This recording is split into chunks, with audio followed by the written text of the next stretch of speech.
Hello, guys. My name is Tariana, and I'm your host of this third episode of Introverts Closet. We will be discussing all things pertaining to books and film. And today, we are going to be digging into a very classic film that was released in 1997, and it is called Eve's Bayou. It was directed and written by Cassie Lemus and produced by Samuel L. Jackson. Let's dig in.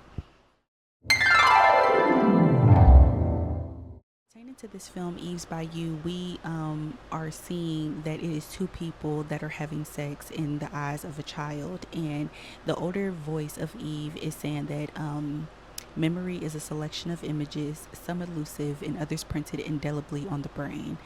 And basically, we see the little intro credit, little card thing that says Eve's Bayou.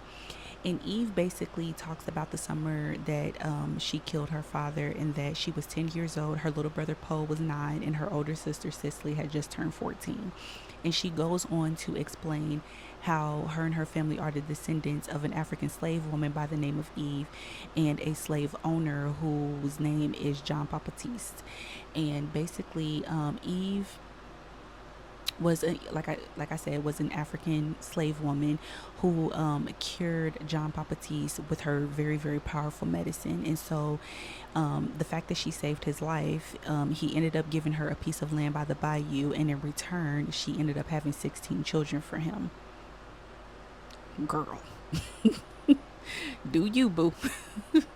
And so basically, they, ended up like having children. Their children had children, and Eve basically says that that is where she got her name from, and that her and her family are the descendants of Eve and John Baptiste, and that is where she got her name Eve from. It is a party taking place at their home that is being hosted by this family, and basically we get like an intro to people dancing on the dance floor, and then the camera specifically focuses in on a couple who we later find out that their name is Maddie Monroe, and I believe that the husband's name is Lenny Monroe, but throughout the film he's just referred to as Mr. Monroe. And they're kind of like dancing very like grinding in a way on each other.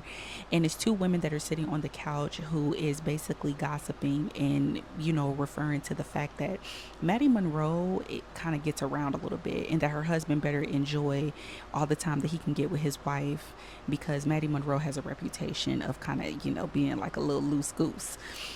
And then we are introduced to four characters, and these four characters is Roz, and Roz is the wife, and Moselle is the sister and sister-in-law and aunt. And then we are introduced to Uncle Harry, who is married to Moselle. And then in comes Eve, who is played by the iconic Journey Smollett. At the time she was a kid. And then we are introduced also to her little brother, who I believe his name is Jake Smollett, and he is Poe in this movie. And so Eve comes in. Well, wait, let me kind of backtrack a little bit, guys. So basically, we see that it is like a still image that is being taken, and the person who took the picture was Uncle Harry. And so Moselle kind of gets a little bit like frustrated, demanding that her husband puts down the camera because they are a little tipsy and a little drunk. And Uncle Harry just makes the comment that Moselle really doesn't like pictures because she feels like the pictures make her look fat. And I kind of agree, because I'm like, guys, like, I need to get more confident being in front of the camera. So excuse me if I kind of stuttered throughout. This is like my very first time doing a movie review. But anyways, like, I truly, truly understand exactly how Moselle feels. And so basically, Moselle, she's like, put down the camera, Harry. Like, she's kind of getting a little agitated with her husband. And so Roz steps in and kind of redirects Uncle Harry to Eve, because Eve is obviously her aunt and uncle's favorite. And she offers her uncle chocolate, and she's like, you can get 2 kisses and all the chocolate that you can eat, because he pulls out like this really valuable coin. And he gives her like a little sweet kiss on the forehead, and her mother comes up and is just like, girl, where did you get those delicious looking chocolates? And Eve basically responds and is just like, well, mom, you told me to help out or whatever. And then in comes her Eve's little brother Poe, and he basically kind of shoulder bumps Eve, and runs to his mother. His mother picks him up, and it's very clear that Poe is his mom's favorite, and Eve, is giving off jealousy vibes. So she, typical middle child syndrome, she goes and messes with her brother, and she offers her brother chocolate, but the chocolate is chocolate covered bees. And her brother ends up spitting it out and, chasing her around the house, and the adults are just laughing, key, key, key, key, key. And so even Poe are like just chasing each other like around the main table where all the food and drinks are, and their older sister Cicely is introduced, who is played by Megan Good, and she's like kind of like just enjoying watching her younger siblings do what younger siblings do, try to chase each other and all of that. And then she comes in and kind of like stops the ruckus and everything, and she asks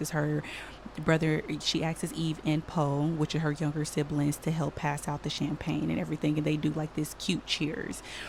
And then they begin like walking around and passing out champagne to the adults, but eventually is distracted by their father and Maddie Monroe, who is the woman that I mentioned earlier, who was dancing with her husband.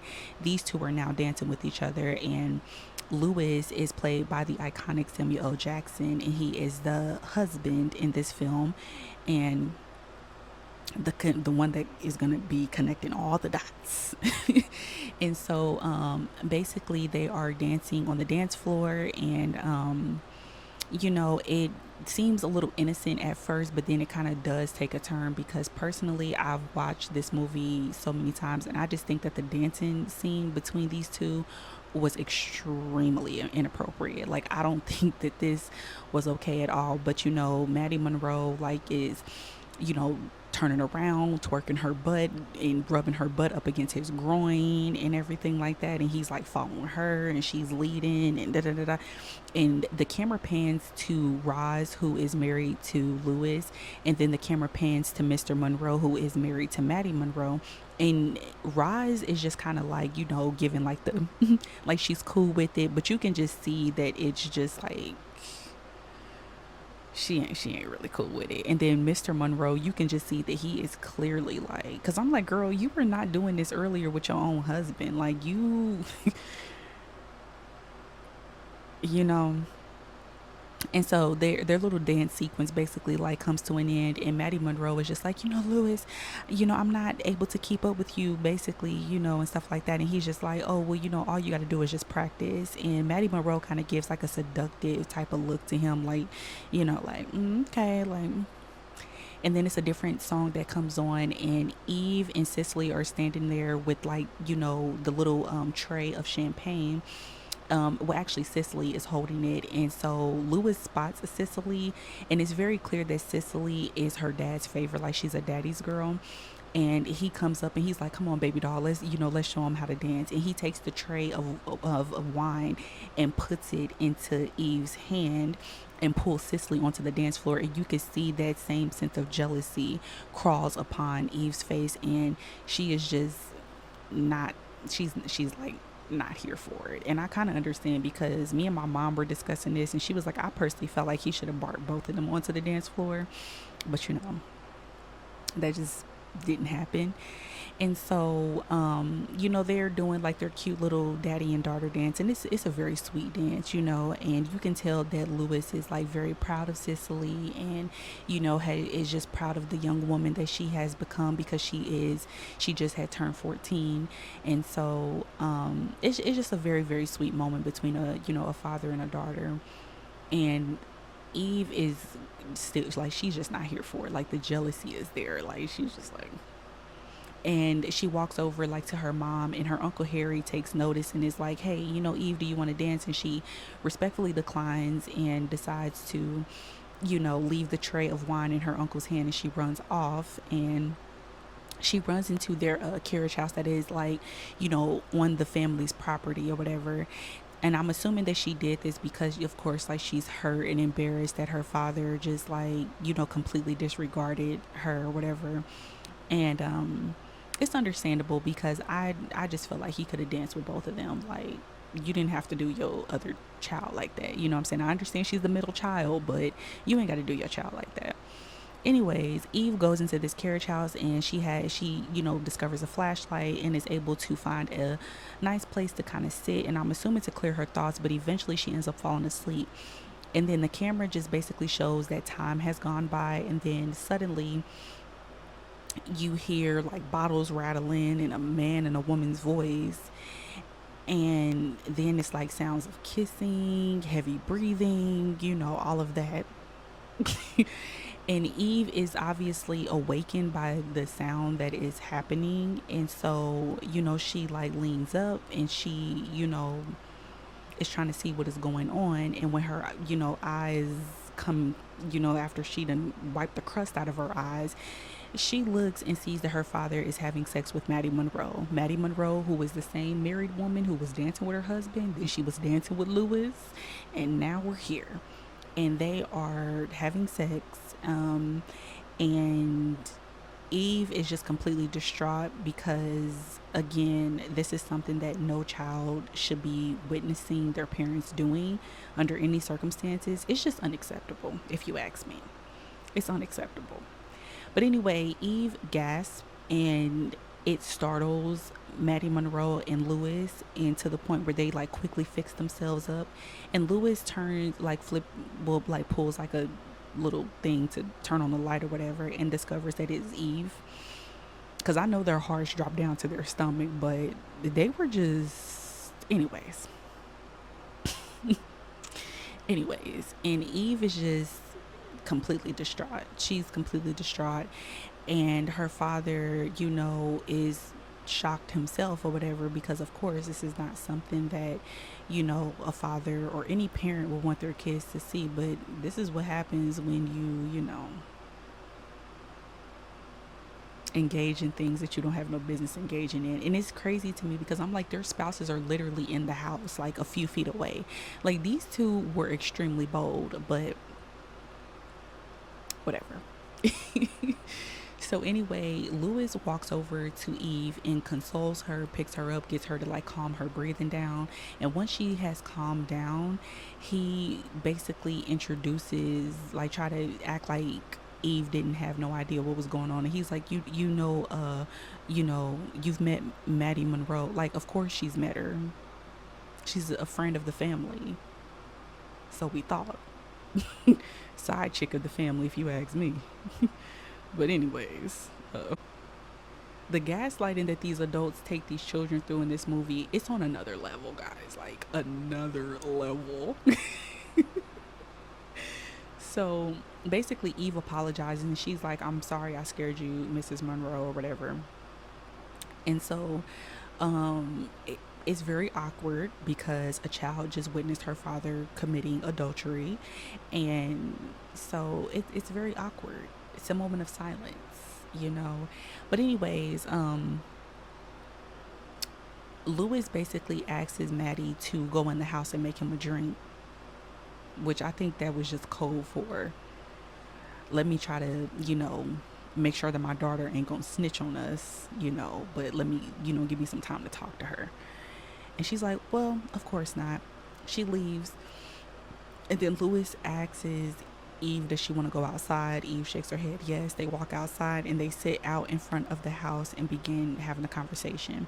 And Lewis starts the conversation with, Daddy loves you so much. Just basically trying to manipulate and gaslight her, and trying to distract her from the fact that she literally just saw him cheating on her mother. And she's like, yeah, I know. I'm sorry, y'all. I love Eve in this movie. But anyways, and he's like, I know you know. And then she's like, well, do you love mama? And then he basically is like, your mama is the most beautiful, the most perfect woman that I've ever met. And your mama's a lady, and I'll always love her, always. And I remember recently that I was watching a review of this movie, and that person, that YouTuber that was, going over the review of this movie, basically said that it sounded rehearsed. And I kind of agree. It does sound very rehearsed, like he didn't exactly mean it, but he, just wanted to say something to try to not hurt Eve's feelings or have her look at her mom a certain way. I don't know. But it just didn't sound genuine. And that's not to say that he didn't love his wife, but I just think that like Lewis definitely was taking Roz for granted. And, I don't know, guys. This movie literally had me in a chokehold. Like, I just couldn't believe it, if I'm being honest. Like, it was on another level. It was on another level, if I'm being completely honest. Like, it's just unacceptable. But the answer did sound very rehearsed. And so Eve goes on to ask her, father, how come he never dances with her? And he's like, well, how can you say I never dance with you? And she's like, when we're alone but not at parties. She was like, you're always dancing with Cicely. And so he basically makes this promise that from now on they'll dance at every party together. And Eve, shows affection to her father by like giving him a, kiss on the lips. I'm just not here for it. I'm sorry. I don't mean to disrespect anybody that, has grown up and kissed their parents on the lips, but me personally, I just think it's unacceptable. I don't think that any adult should be kissing their kids on the lips. Like, that's just me. I'm sorry, like, again, I don't mean to offend anybody, but me personally, I just don't agree with it because he literally just had his mouth on somebody else. So I'm just like, it's a no for me though. So, anyways, after that, Eve hugs her father, and it's clear that she's becoming a bit like choked up and emotional. And then her mother appears and she's like, hey, I was looking for you too. And then she, tells Eve that, you know, that she needs to, get ready to go to bed and her pajamas are ready, it's time for you to go to bed. And Eve just reassures her mom, like, I was just out here talking to dad or whatever. And she's like, okay, I guess that's legal. And her mother, like, comes down to her level and is just like, hey, like, are you sober? And Eve is like, yes, ma'am. And her mother is like, girl, barely. I guess it's like an inside joke. Like, maybe, because maybe they are known for throwing, like, the best parties in this small town. And her mother like laughs and and asks, did you have fun? And Eve shakes her head yes. And her mother is just like, I bet you did. And then she was like, um head to bed and don't forget to say your prayers and never cheat the man upstairs. And I agree. Say your prayers, honor Christ, and and thank him for giving you another day, because you just never know. You never know. And so basically, after that, Eve, kisses her mother goodnight and says goodnight to both of her parents. And, she heads off into the house. And her mother could sense that something is going on with her. So she looks to Lewis and asks him, like, what's wrong with her? And Lewis just, of course, oh, she'll be all right. Yeah, she's pretending that she's okay. But you literally just traumatized your child, sir. Literally. Because had you been in the house being a good and faithful husband, your daughter wouldn't have had to see that. Sometimes there's just certain things that just comes with certain consequences. And it's just very unfortunate. I felt really bad for Eve because no child should have to see that. I think she would have had the same reaction personally if it was her mother and father. Like, y'all have got to watch the way that y'all be so quick to just make sure there ain't no kids around. Because you get situations like this. And so basically, Rise, asks Lewis the same question. Are you sober? And he's like, barely. And they just give out, give each other little giggles or whatever. And she asks him, is he coming in? And he says in a minute, and takes a few more puffs of his cigarette and is watching his wife walk into the house. And he gives off this kind of like expression where there may be like a sense of guilt or remorse, but guilt and remorse, according to scripture, is not enough. Change behavior speaks volume about a lot of things. So that is the first official couple minutes of Eve's Bayou. So Eve comes into the bedroom and immediately, takes off her dress and puts on her night clothes, and her sister confronts her, like basically, well, not confront, but asks her, hey girl, like where were you? Like I looked all over, and Eve was just like, I was in the carriage house. And so her sister was like, no, like, well, she asked, like, I was outside talking to dad or whatever. Her sister was like, no, before that. And so Eve lets her know, like, no, I was just in the carriage house. And then her sister was like, well, girl, you was in there for a long time. Eve begins to get very emotional, and so her sister Cicely asks, girl, like what's wrong with you? And so Eve is trying to gather the words, like as any child would, to kind of like express how, like, the trauma that she just experienced. And so her sister kind of pushes, and it's like, girl, what? Like, what's wrong? And so Eve was just like, Daddy and Maddie Monroe. And then Cicely is like, well, what about them? And she was like, I saw them like in the carriage house, kissing. And then Cicely, of course, is in denial, and she's like, Daddy wouldn't touch that cow. And I'm like, girl, was getting more and more emotional, and she was like, I saw him, like he had his hands like all over her. And she was like, it's true. She was like, he was all up against her. She was like, and her dress was up. And so Cicely tries to like shoot it down or whatever. And Eve, she speaks up because she's like, baby, I saw them. She was like, he was all up against her and her dress is up. And she was like, and they were rubbing. And I'm like, girl, you do okay. Tell it how it is, because yes, they were in fact rubbing all up against each other.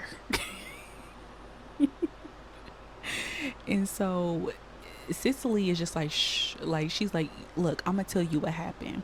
And I just thought that this was so weird, but the fact that later on it did speak volume about a lot of stuff. But and I'm just like, really, Cicely, how you gonna sit there and tell your little sister, like, I'm gonna tell you what happened? Baby, had this been Kiki Palmer, she would have been like, girl, the gag is you weren't there.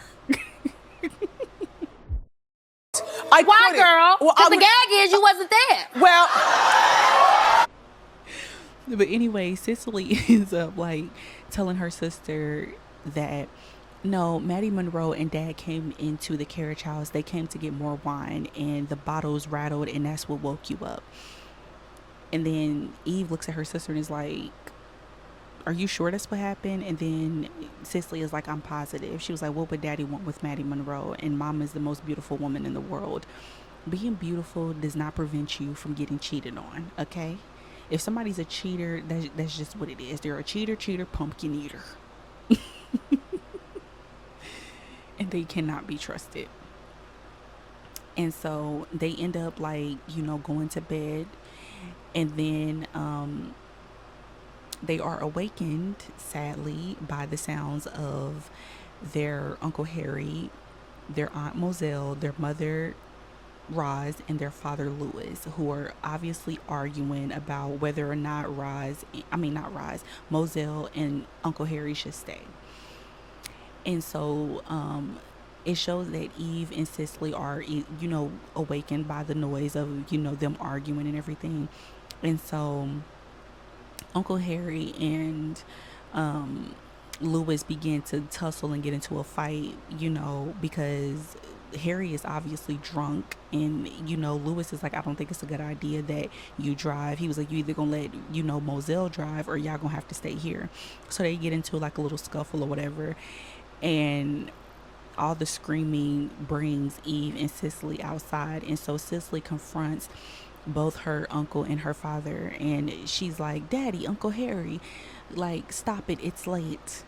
And she was like, you want to raise the dead? And then her mother is like, Cicely, you need to go back into the house, it's bedtime and you're not dressed. And then Cicely had the nerve to fold her arm, fold her little skinny arms, and talking about some, not till Daddy comes in. And you could just see right here like the rage on her mother's face. Like, Roz was a good one, because if it was me, I would have jogged up them stairs and slapped the hell out of Cicely, because I said go to bed. I'm not going to sit here, and you could be a daddy's girl all day long, but when your mother tells you to go to bed, you go to bed.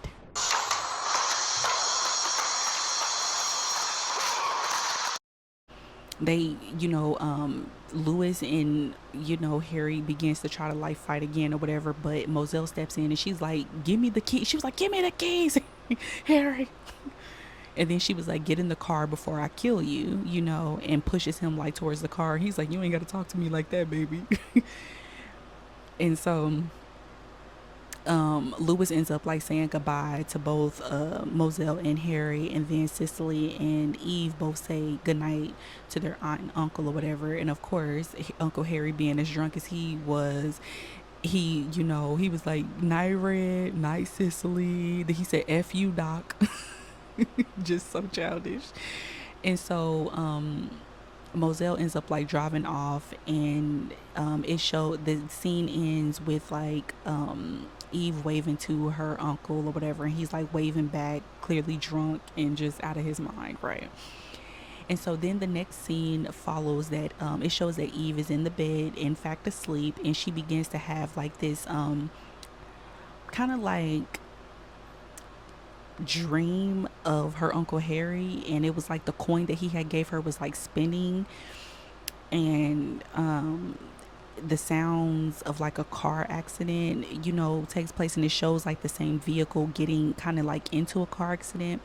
And if you really really pay attention and like kind of have the volume up, you can hear that the phone rings, and that their mother Roz answers the phone, and she's like, oh my goodness. She was like, Lewis, get up. And it is Moselle, probably obviously, panicking at the fact that it has been a car accident, and things like that or whatever. And Eve wakes up and holds that coin that her Uncle Harry had given her. And then the next scene shows that in fact Uncle Harry did pass away, and you see Eve putting like a beautiful flower onto her Uncle Harry's grave, and also two other graves as well, Uncle Anderson and Uncle Maynard. And so then she heads to her aunt's house, and her aunt is obviously very depressed.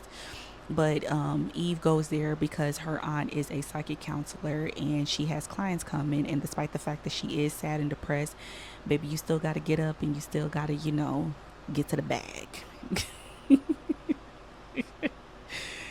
With all due respect, she still got to get to the bag.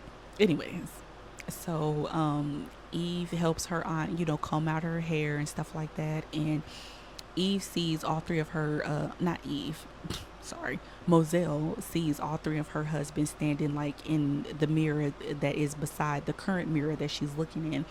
And she is like obviously startled, and she's like, I love them. Like, I promise I did. And her niece, Eve, reassures her, and it's just like, she was like, I know. She was like, it's not your fault that they die. And so then it shows that Eve is dusting each of her aunt's dead husband's photos. And so Eve asks her aunt, like, which one did you love the best? And her aunt is just like, I don't know. She was like, they were all different. And then she says that her Uncle Anderson was the most handsome man that she has seen. And then she said that Uncle Harry was the sweetest man. And then she said that Maynard was the one that loved her most of all. And then she begins to confide in Eve about the fact that before she even became a psychic counselor, that she could look at just complete strangers and could see their whole lives so clear. But when she looked at each one of her husbands, she never saw anything. And she makes this comment that that's how it always is that she's blind to her own life, but is able to see the lives of others. And eventually a client comes, and her aunt is just like, it's like, if you're quiet, then you'll be able to hear. Basically letting Eve, because Eve has the gift of sight, and so her and her aunt are alike in a lot of ways. They look alike, and Eve is her aunt's favorite, and she spends a lot of quality time with her aunt.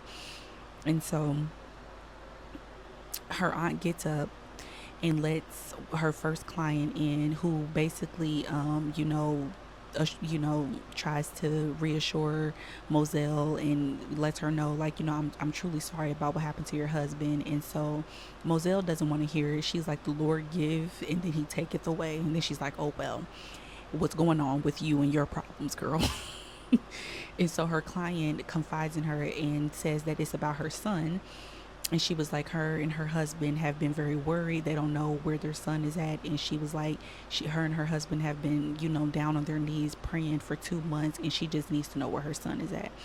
So basically, Moselle puts out her palm, and then the client puts her hands in Moselle's palm, and Moselle is, taken to a whole nother, like, I'm assuming, like, spiritual place where she can see what is up with her client's son. And it shows that there's an ambulance in the background, and that the client's son is sitting on the toilet, and he is dealing, shooting, probably, I think it was like maybe heroin or something, I don't know the type of drugs that they had back then, but he was shooting drugs up his arm basically.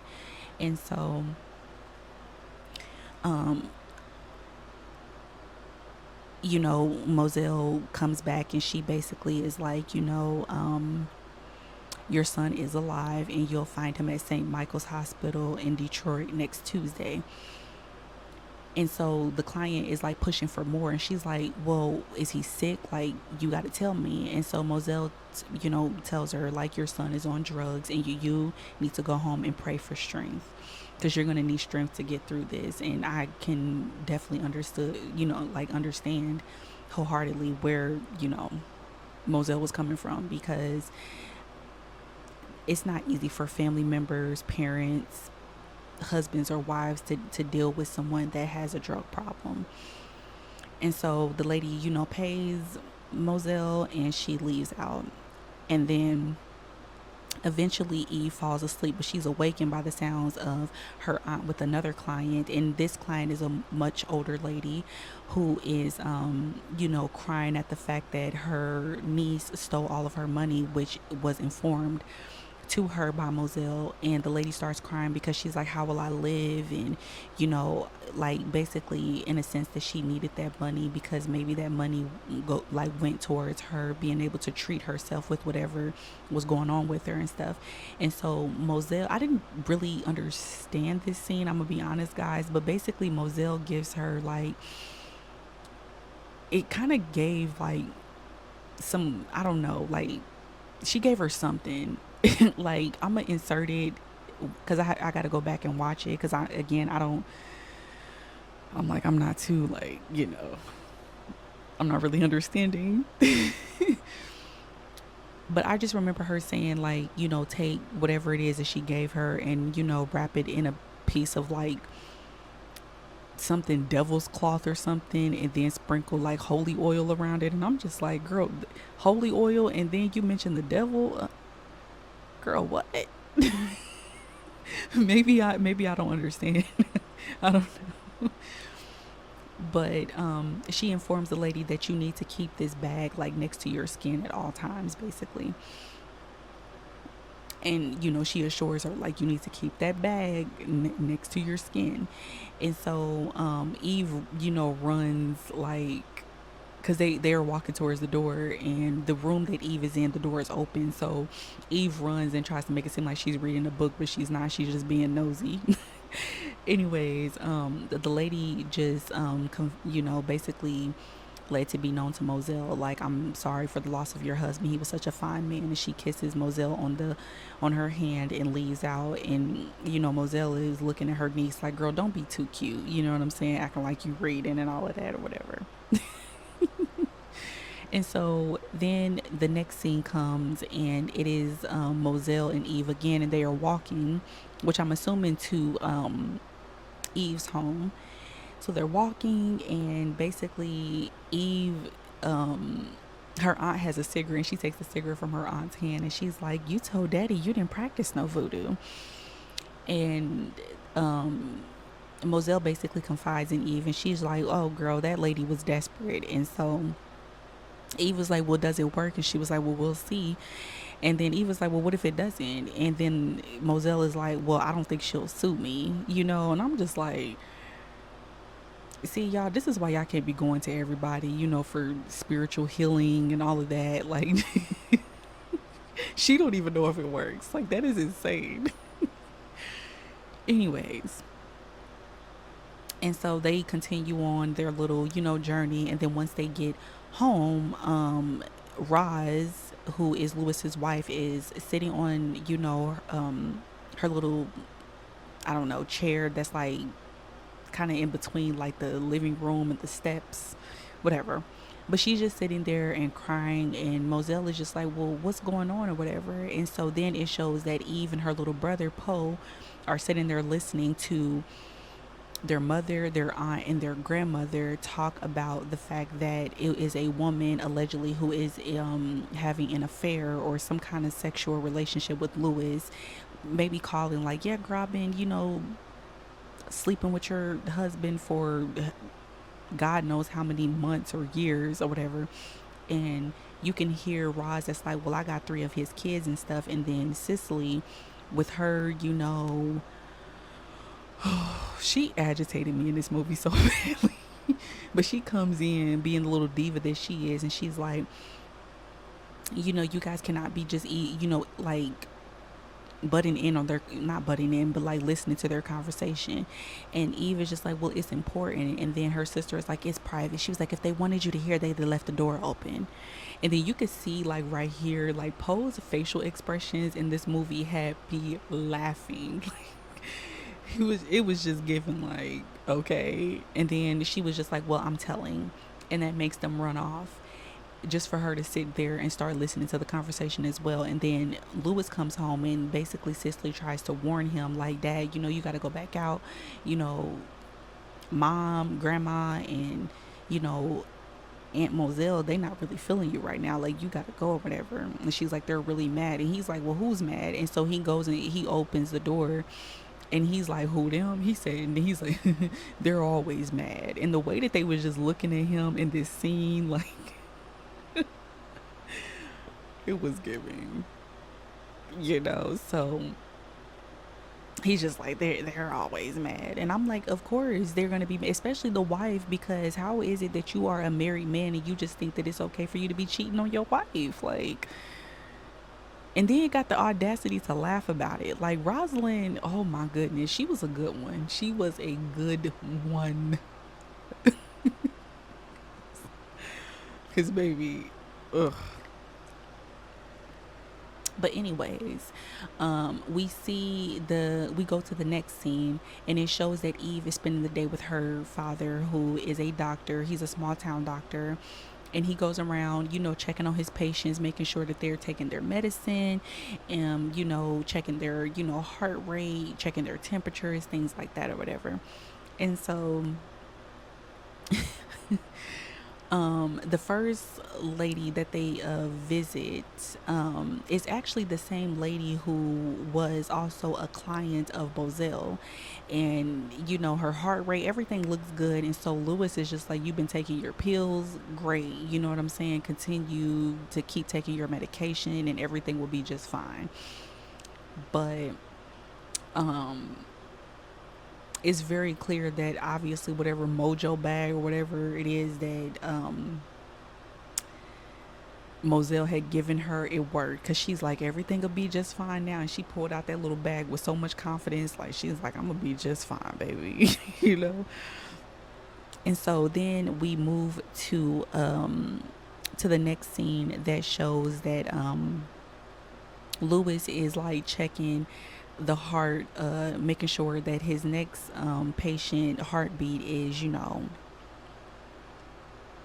doing what it's supposed to do, giving the do do do do do do. And then he lets this patient's name is Stevie, and he's like, your lungs are as clear as a bell. He was like, I think you're going to live. And I'm like, you think?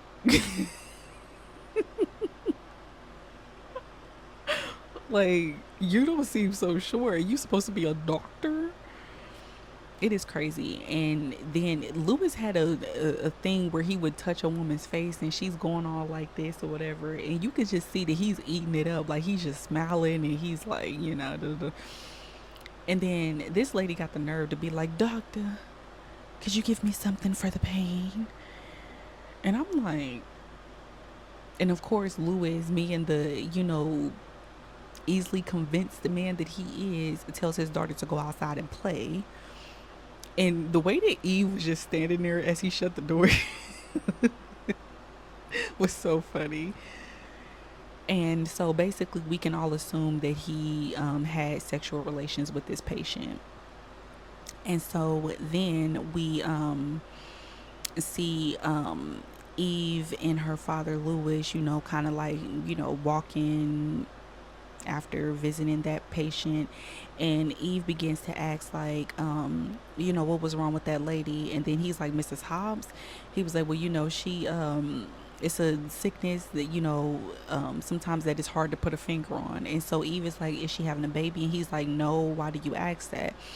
And then Eve, again, I love the fact that she be asking her daddy difficult questions, and she do not care, like. And so she asks her father, like, do you ever like want other kids? And he's like, no. He's like, me and your mom are perfectly happy, with the 3 kids that we got. And so she's like, no, like other kids besides us. Like, is her father interested in having children, with other women?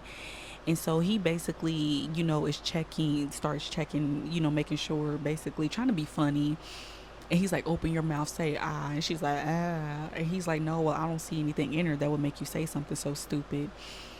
And Eve is, giving him that little smart, like, smirk, like, whatever. And then he tells her that he has to go back to the hospital and that he has to take her home. And she's like, no, she's like, please. And he's like, okay, I'll race you or whatever. And so Eve runs basically all the way home while he makes his way, I'm assuming, back to the hospital. Just, no guidance, no nothing, just sending your kid, anyway. And Lewis kind of had that same, like, guilt-ridden expression, where he kind of felt guilty, but maybe not really. It's a mess, child. It's a mess. So the next scene shows basically Roz and Moselle, and they are basically taking a nice little stroll going into town. Um, because I'm assuming that both Moselle, her still grieving her husband, and then Roz grieving, the pain of her marriage. They just needed to get out. And so they they're silent at first, and then Moselle is just like, girl, we supposed to be cheering each other up. And Roz is like, I know. But she's like, I just want to know what happened with the woman that had that I, explained to you guys had called the house or whatever. She was like, I assumed that he fixed it. And so Roz basically talks about, like, the first time that she met Lewis and stuff, and the fact that she saw him, it was like a boy that had fell out of a tree and, like, hurt his leg or whatever. And so Lewis, like, basically him being a doctor, like, patched this boy's leg up basically. And I believe that when she was explaining this was like maybe the first time that she genuinely fell in love with Lewis, right? And she's like, this man, he's a healer, he'll take care of me. And so she basically is just like, I leave my family and I move out here, to this very small town, living in the swamps and stuff. And she was like, I find out that he's just a man. And I'm like, girl, hasn't that been all of our story?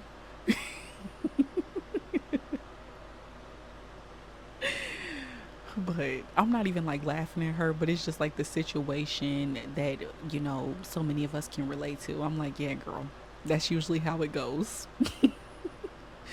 And so, of course, Moselle, she's like, listening, but she makes it clear that her and her brother are, one and the same. And, and I'm just like,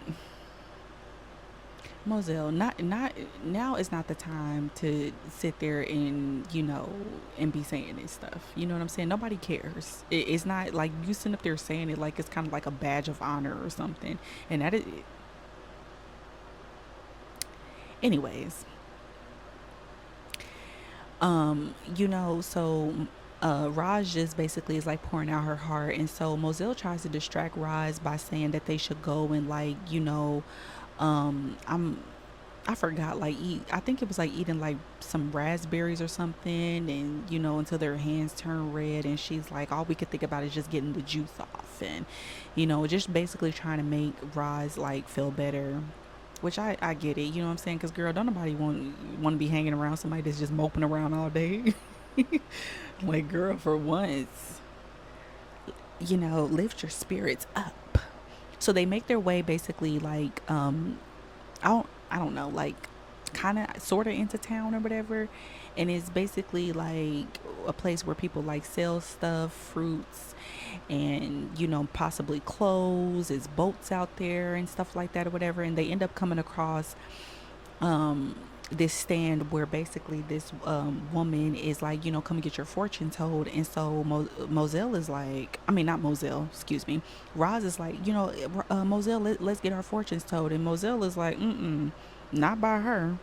So I'm assuming there's like some underhanded like animosity or beef between this voodoo lady, which is played by the iconic Diane Carroll, and her name is Elzora in this movie. And Moselle is just like, not by her. And so Roz calls her out and she's like, well, girl, like, what is it? Like, I would think that you have a professional case of jealousy. And she's like, girl, I am a psychic. And Moselle is like, girl, I'm a psychic counselor. And she's like, Elzora is a sideshow attraction. And you could just see Elzora, like, she wanted to say something, but she just had to remain professional. And so Roz comes up first, and Elzora is just like, okay, well, which one of y'all first? And Roz is like, my sister-in-law is a bit of a skeptic, but, I really want my fortune told. So she tells her to have a seat. She gives her like this bag, and it looks like it was like a bag of like white, I don't know, like skeletons or bones or something. I don't know. But Roz dumps it out or whatever. And so Elzora starts like kind of sorting through it, and she's like, you're in pain. And Roz confirms, and she's like, yes. And so Elzora is just like, there's an end to your problem, but she was like, it's not one that you imagine. And she basically tells her that in 3 years time, well, she says, look, stay quiet and just wait. And then she was like, sometimes a soldier falls on his own sword.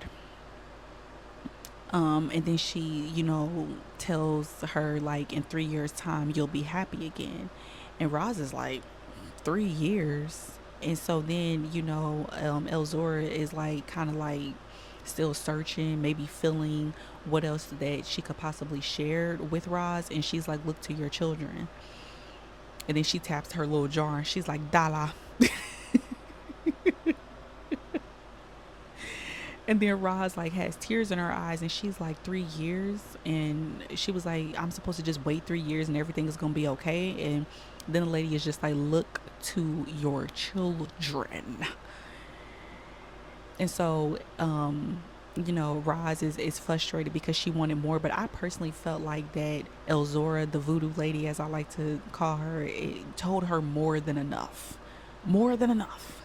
Okay, girl, put the dollar in the jar and keep it pushing. Which that's exactly what Roz did. And then she tries to like, get Moselle to leave with her. And she's like, yeah, this was a waste of time. Let's go. But Moselle was like, nah, like, let me come over here or whatever. So Moselle goes over because it's now her turn. And she puts the dollar in the jar and she, takes a seat. And Elzora is like, girl, some things are better left unsaid. And Moselle is like, girl, I paid you $1. Okay, you better tell me my fortune. And so Elzora is like, I don't need no cat bones to tell you your fortune, Miss El Batiste. She was like, you are a curse. The Black Widow. And basically told her that every man that she marries will end up a dead man, like her other 3 previous husbands. And then she's like, it'll always be that way. And so Moselle basically is like, calls her like a dirty liar. And she was like, you're a horrid lying witch. And throws her little, money jar. And Elzora is just unfazed. She don't care because, baby, I said what I said, okay? And so her being told that had Moselle shooketh. Like, and so she runs, away, and, Roz is running behind her. She's like, what did she say? Like, what's going on or whatever? And so Moselle starts to feel lightheaded, and it's like a bus coming towards them, and on top of the bus it said Eve's Bayou. And so she has like this vision, and basically it shows like a train and like a child falling to the ground, and it's like a man, dressed in a long, I forgot what kind of like just like this long, thin jacket or whatever, and it's like this little this round hat or whatever, and it causes Roz to pass out. And so then we move to the next scene where basically Eve and Poe, them being bad, sitting up there playing with a snake. They better be lucky this snake did not like, bite them or whatever. And so Eve basically picks the snake up, trying to prove to her little brother that the snake is dead or whatever. But then you see that the snake is obviously not dead. And so they throw the snake and run. And Eve just took off. Like, she just left Poe in the dust. Like, she did not care. They was both screaming, trying to get up out of there. And so then it shows that Cicely is sitting in a tree reading a book, and her mother comes up to her frantic, and she's like, she was like, where's Eve and Poe? And then from a distance, also too with Moselle there. And so in a distance, like, you hear her screaming, and naturally as a mother, when you hear your kids screaming, you just like, what is going on? And so they all like run over to Eve and Poe, and she takes all of her kids, and and they all walk into the house or whatever. And I'm assuming that this is the next day, because it is Roz, Poe, Eve, Louis, Cicely, and their grandmother all sitting at the table. And Roz is letting Louis know that she does not want the kids to go outside for the rest of the summer, because of the fact that what Elzora, the voodoo lady, had told her. And she was like, and Roz was like, she was like, all I know is that she kept saying, look to your children. And then she was like, no sooner than we leave, she was like, then Moselle has a vision of a child getting hit. And so of course Louis, being the dismissive husband as he has always been, laughs and is just like, my sister is not unfamiliar with the side of a mental hospital. And I'm like, neither are you, because you're just as mental, sir. Need to be strapped to a chair. Anyways, and so then Cicely chimes in, and she's like, well, first Roz is like, Louis, don't speak that way about Moselle in front of the kids. And he's like, well, they know or whatever. And then Poe is like, well, what do we know? And Cicely is like, well, Aunt Moselle is crazy. And, Eve is like, y'all not about to do my auntie like that. She was like, no, but she knows things and people trust her. And so then Louis is like, her doing that fortune telling is just something we let her do to keep her out of trouble. And I'm just like, are you serious? Is that the pot calling the kettle black? You the one that need to stay up out of trouble, sir. Okay? Stay in your household instead of dipping yourself into other people's households. Okay, let's start there. Baby.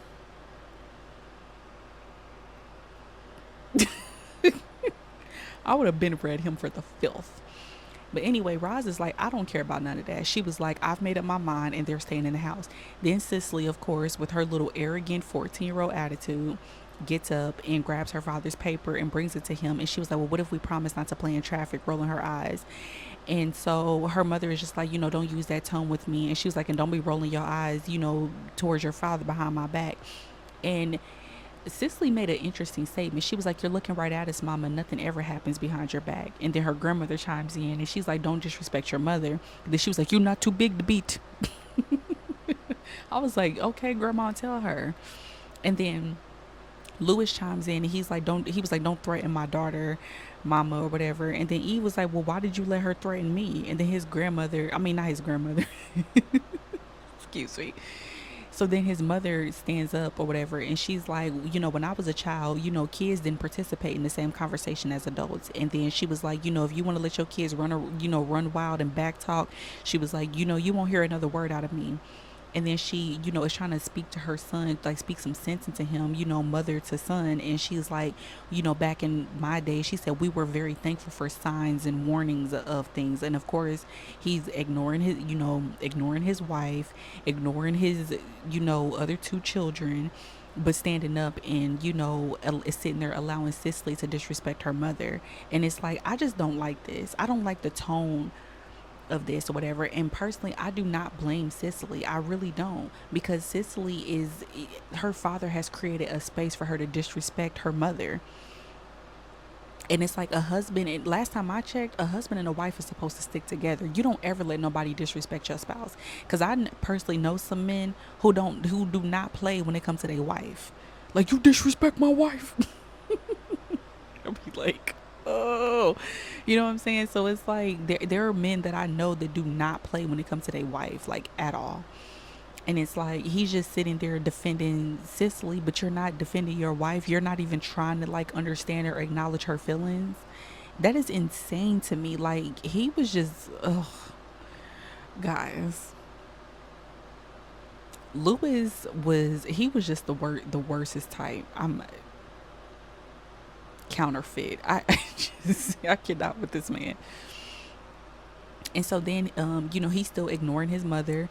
And she's like, okay, well, just let these little hooligans get ran over. Okay.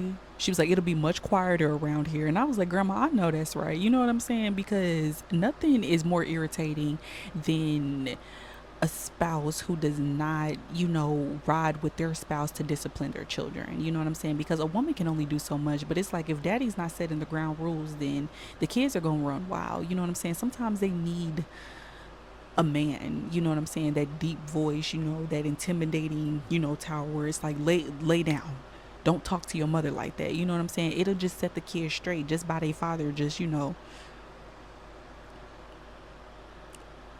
anyways.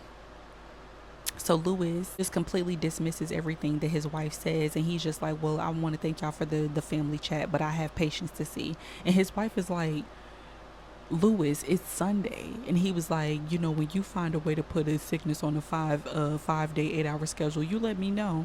And she's like, well, what's wrong with them to the point that they can't wait a day? And then, Eve comes in with her little pettiness. She is the middle child, like, for sure. Giving middle child energy. But she was like, some sickness is hard to put a finger on.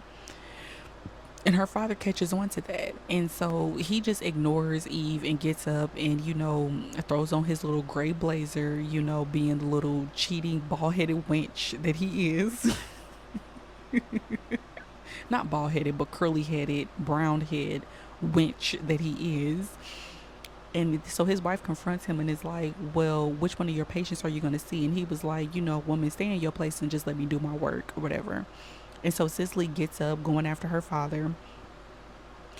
And he, grabs his bag with all his doctor stuff and probably, amongst other things for him to cheat, and all of that or whatever. And then he sees his daughter and he's like, he was like, you love your daddy? And she was like, I do. And he's like, that's all I need. Kisses her on the forehead and leaves. And then Cicely, admires her father, like, as he like walks out or whatever, just proud to stick up for her father and everything like that. And then she goes in and she starts talking kind of like reckless to her mom. And she's like, don't you think you're being a little immature? And her mother is just like giving the look like, girl, who are you talking to? And then she was like, keeping us in the house because, Aunt Moselle is seeing things and not wanting daddy to go to work. And then she's like, what's wrong with you? And I'm just like, girl, what is wrong with you? Till this day, if I talked to my mom like that, baby, I would have got backhanded. Like, my locks just, not my locks, but my twist would have just been.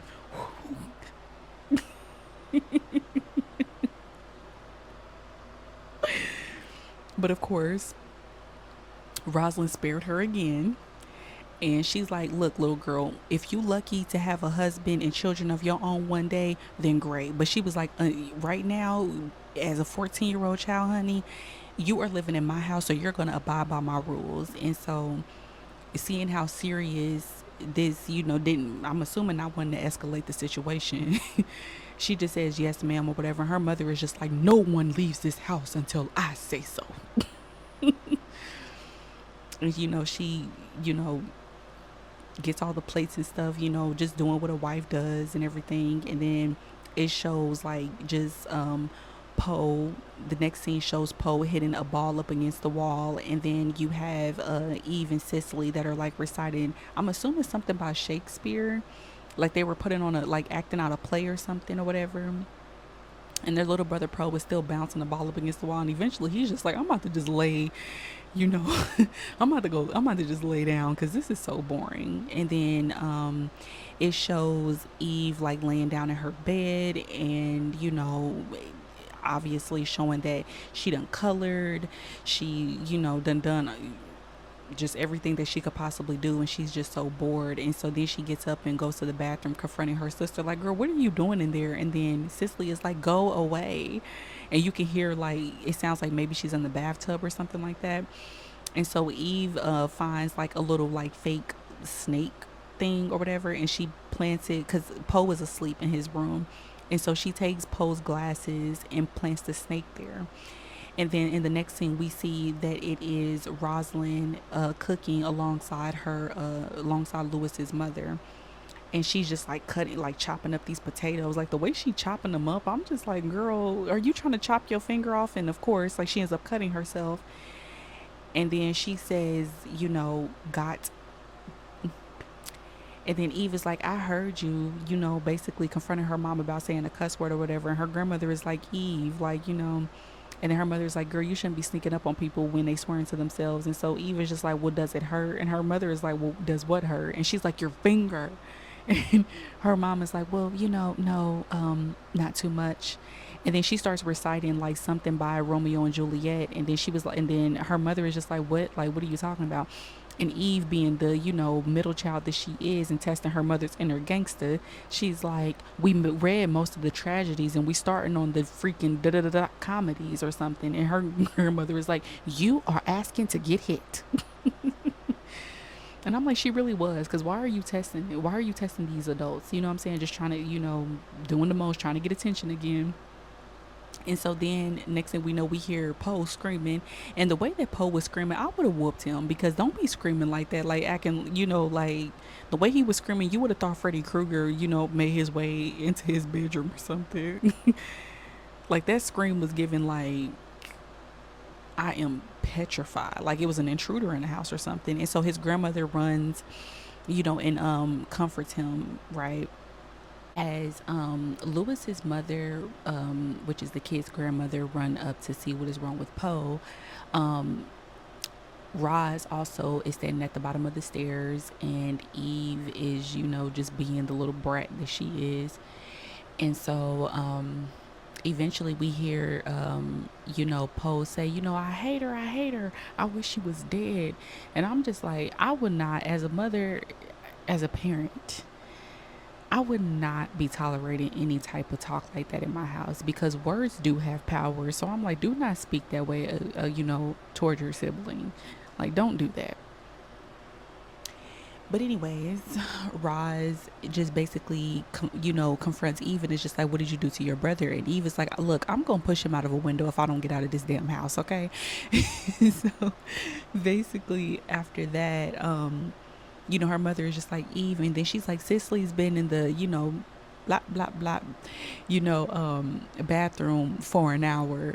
And also too, at this point, Moselle walks in like with a whole bunch of games, like just trying to, be the supportive auntie while the kids are basically trapped in the house.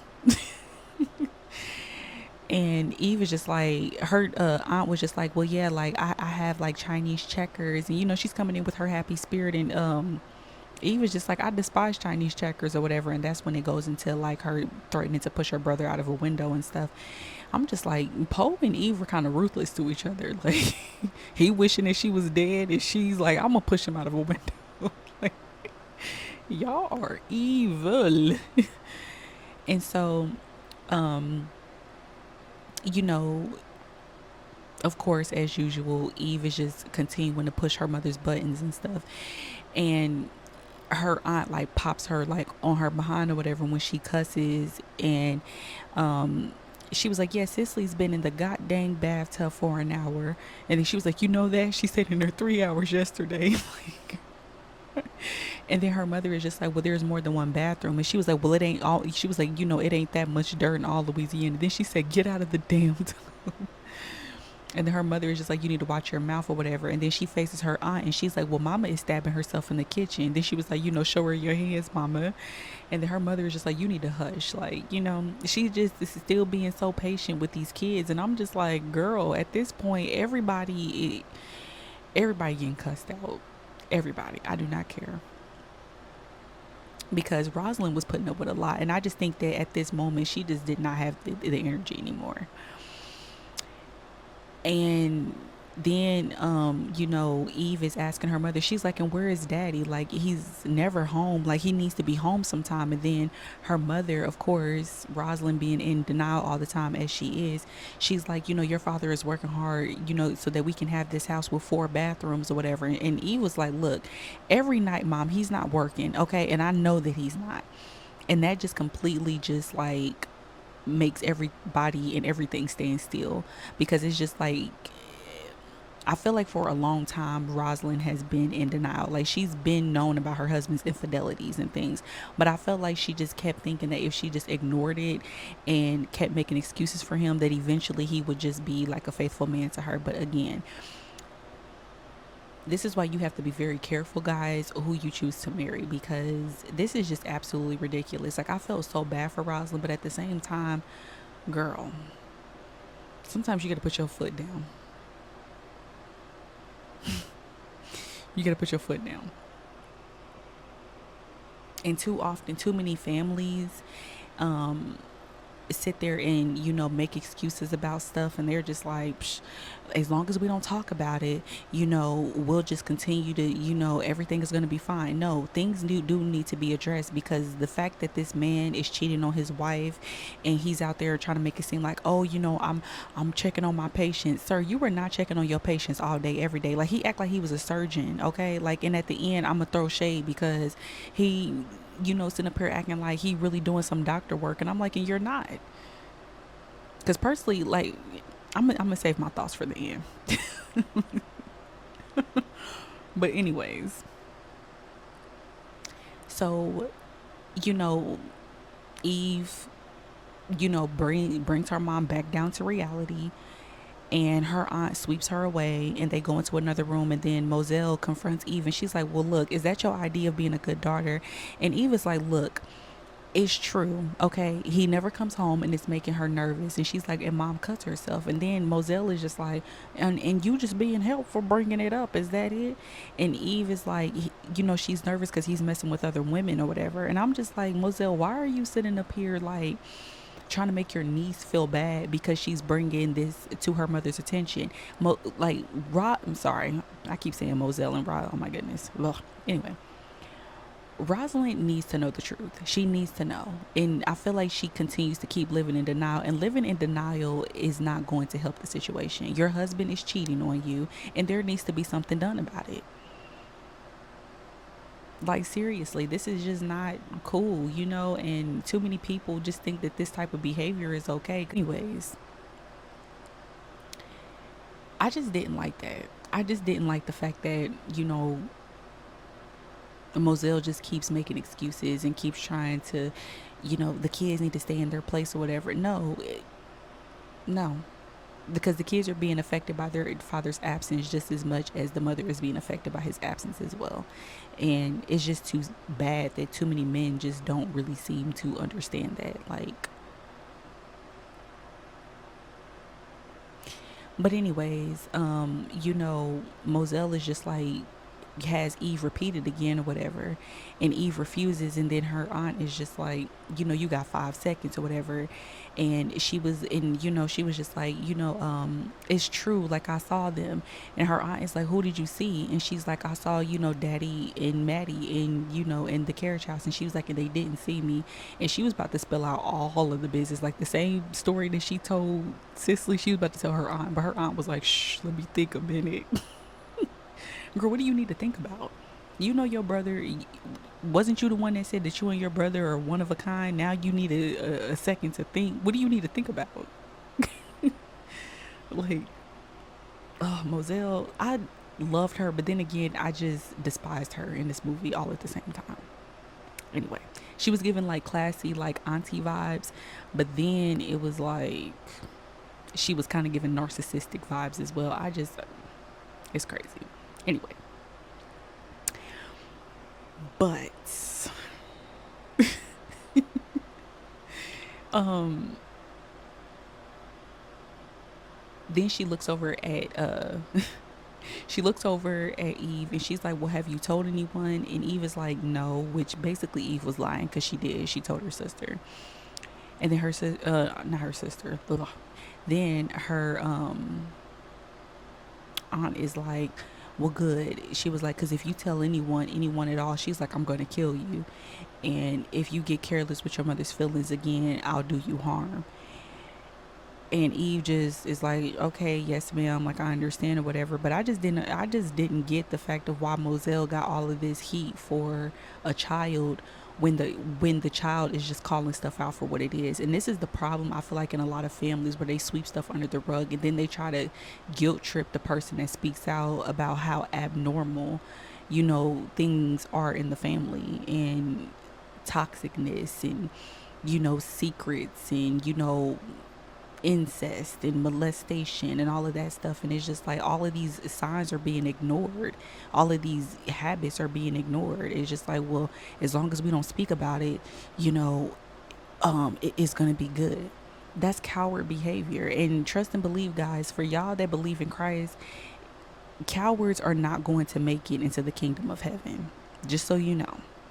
Okay, take this as a warning that if you got that coward mentality, you need to get that up off of you, because cowards will not be entering into the kingdom of heaven. Okay, don't be a coward, don't be a loser. Loser. Guys, stand up and stand firm when you see something that is wrong. I don't care if it's your own family, I don't care. Correct people. And if they want to despise you because you're telling the truth, then that tells you everything that you need to know about them, and that they don't need to be in your space. Because at the end of the day, like, we have to be bold and to speak up about things that are just not appropriate, and things that are swept up under the rug in families, and we try to ignore it. We have to speak up about it. It's hard, it's difficult, but things are not going to get resolved if we continue to keep sweeping stuff up under the rug. And I said what I said, and I don't care. Anyways, moving on. So then, I'm trying to think. I'm sorry, guys. Like, I'm literally trying to think. So then, Moselle does the same thing that her brother does, holding Eve's face. And she's like, listen to me. Your daddy loves you, and he loves your mama. Okay. That's all you had to say? And Eve is just like, I know, or whatever. And then she sits back and distracts Eve with her own, infidelities and the things that she has done. And she's like, she says the same thing. Like, she's like, we are a lot the same, your father and I, and with a little chuckle. And then she was like, Sep, I don't have no children to catch me. Like, just sitting up there just thinking that this stuff is funny. Like, literally, you see that your sister-in-law is suffering, and you sitting up here like confiding in her child about the fact that her and her daddy, her daddy and you are the same, and that y'all be cheating on y'all spouses and thinking that this behavior is cute. Like, Moselle was something else. She was the most like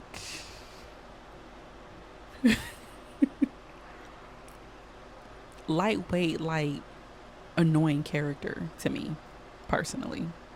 I know some people like, Moselle. I loved her aesthetic, and I love Miss Debbie. I love Debbie Morgan. I think that she's a phenomenal actress, beautiful woman. But in this movie, she really pissed me off, like, wholeheartedly.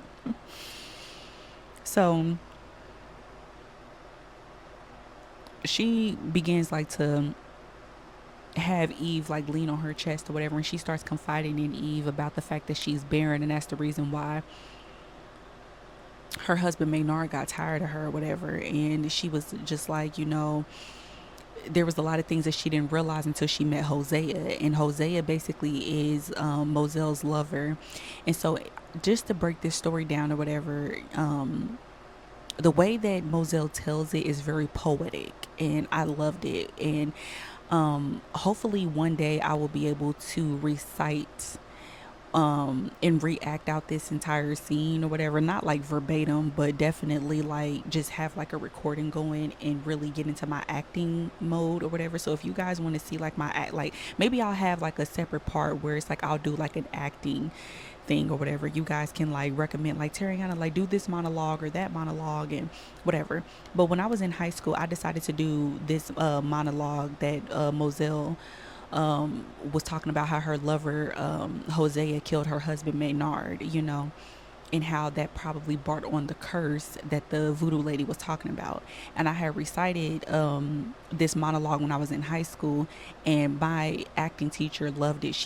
And I still have it because it's on like Snapchat or whatever. But I remember taking a picture, and she was like one of my favorite performances so far.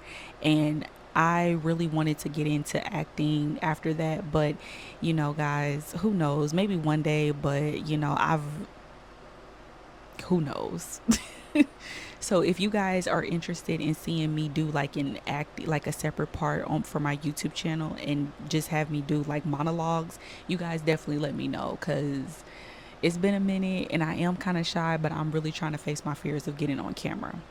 Anyways, basically, to make a long story short, Moselle confides in her niece Eve about the fact when she met Hosea, oh my goodness, Mosea, how Hosea was her lover, and how this man just kind of like, you know, brought a different side to her. You know what I'm saying? Like, she genuinely like enjoyed spending time with this man, being with this man, and I'm sure that she was intimate with this man as well. And he just like electrified something in her, and she just always like, had fun, da da da. Like, he was a good distraction basically. But Hosea didn't know how to, keep things, you know, private basically. And so she confides in Eve and says that Hosea showed up at the door, and that he was basically, like, I'm here for your wife, and we're gonna like run away together or whatever. And Maynard was like, no, y'all not. You know what I'm saying? Like, this is my wife, and you need to leave. I don't care who you are. You know what I'm saying? And Hosea pulled out a gun and aimed it at Maynard or whatever. And, he's like, well, if you try to stop us, I'll kill you or whatever. And Maynard pressed his chest right in the barrel of the gun. And he's like, you're going to have to kill me, because as long as I'm breathing, as long as I'm living, you're not running nowhere with my wife. You know what I'm saying? And he like demanded that Moselle tell Hosea to leave. And I guess in that moment, like, Moselle realized that she loved Maynard. Like, she's like, the way that he just fought for her and put his life on the line for her, like, she wanted to stay with her husband. She didn't want to be with Hosea or whatever. She just basically used Hosea, got his hopes up, thinking they was going to run away together and be this, family or whatever. And that's not what happened. And so she decided to stay by her, she told Hosea to leave and decided to work things out with her husband and stick by her husband, rightfully so.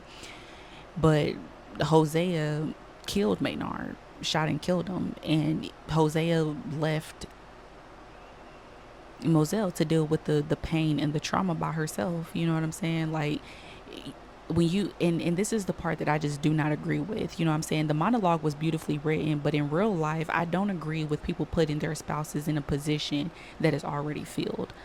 Why are you sitting up here giving this man an opportunity to think that he has a chance to lead you, to provide for you, to be your man, and you have a husband already, and you putting your husband in, like, there's no competition. That's your husband. There's no room for Hosea. Hosea need to go back to wherever he came from. But see, this is what happens when people invite, third, fourth, and fifth parties into their relationships and their marriages. It never ends well. You know what I'm saying? Like, guys, We have to learn to be content and be thankful to Christ on the people that he put in our life. Do you know how many people are literally wanting a life partner and to have somebody that they can call a husband and have somebody that can call a wife, and then some of y'all out here just taking y'all spouses for granted? Like, baby, come over here. I would not do you like that. Come over here, baby. I will love you. You ain't gotta worry. You know what I'm saying? Water off a duck's back, okay? Don't care. Anyways, and she just ends the whole monologue just saying that she was alone after that, and Eve, was crying because she's grieving right along with her aunt, because that's a very sad story, like, dang, that's intense. And so, sorry guys, I'm checking my notes. And then in the next scene, we see that Cicely is like sitting in the living room reading a book, waiting for her father, and her dad comes in. And basically, this shows like the kind of sort of like the private moments between Cicely and her father. Like, she's a daddy's girl, so she's waiting up for her father. And he comes in, and Cicely is like, Dad, it's late or whatever. And he's, drunk and stumbling, smiling, grinning. Talking about, what you still doing up?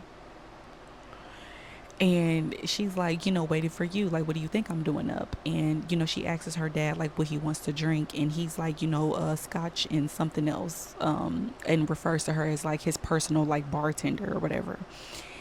And they're just kind of, like, laughing and, whatever.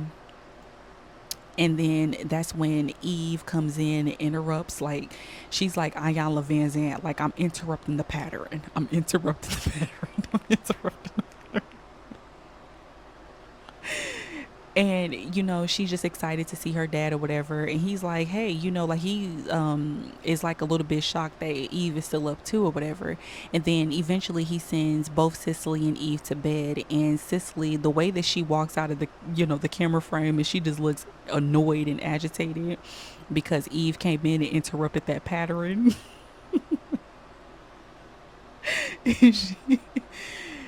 And they, both were sent to bed. And, he, Lewis is just basically like, I can't have y'all girls up late or whatever, because, your mom would be very upset if she found out that y'all were up really late. So he sends them to bed, and that's the end of that scene.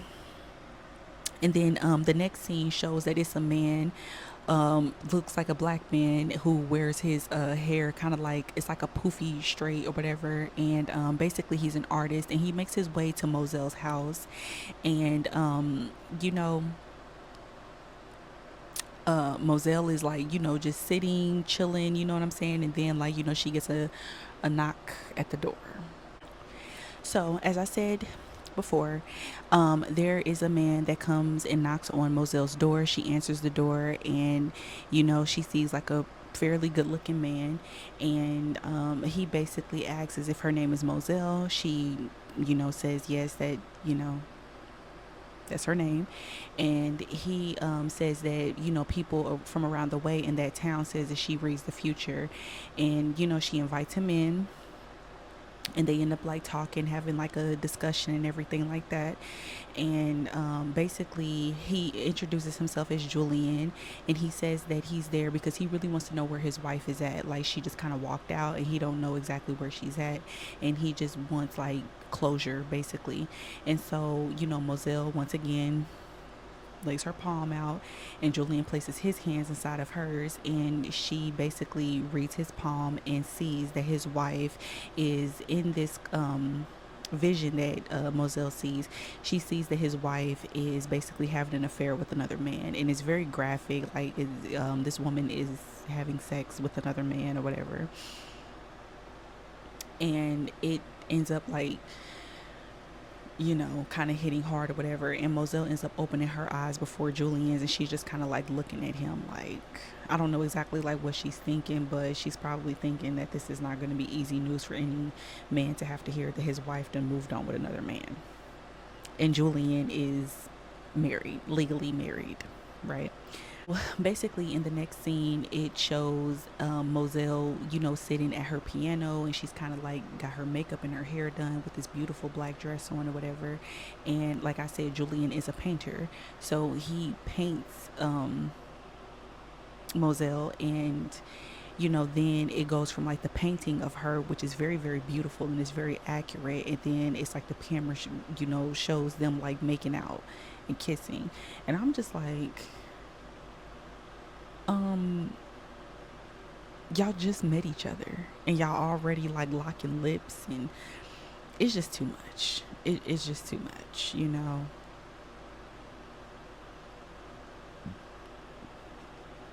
It's too much. I'm just like, is this the next day or is it later that day? Like, this is just, it's way too much going on. And I'm like, Moselle, this man is married. And you just lost your husband like a few weeks prior to that. Like, I don't know. I mean, maybe I'm being overly judgmental. But yeah, maybe I'm being overly judgmental. The next scene shows that Eve is basically in the window looking like at some, I think it was like a spider or something, and she's just like deep into what this spider is doing, and her mother scares the crap out of her. She's like, Eve. And then she turns around and her mother is standing with her little brother Poe, and and Rosalind is like, where is Cicely at? And then the next scene after that shows that Rosalind is on the phone with the police, and it's, like I said, she's on the phone with the police. The grandmother is in the kitchen also with Poe and Eve as well, and they're all like in a way kind of like concerned and worried. And of course grandma ain't helping, because she's like, just saying like the worstest scenarios that could occur or whatever. And Rosalind is like, mama, please, like, I'm like, stop being so negative. Like, I'm team grandma, but she was kind of like, getting on my nerves in this scene. Like, please be quiet.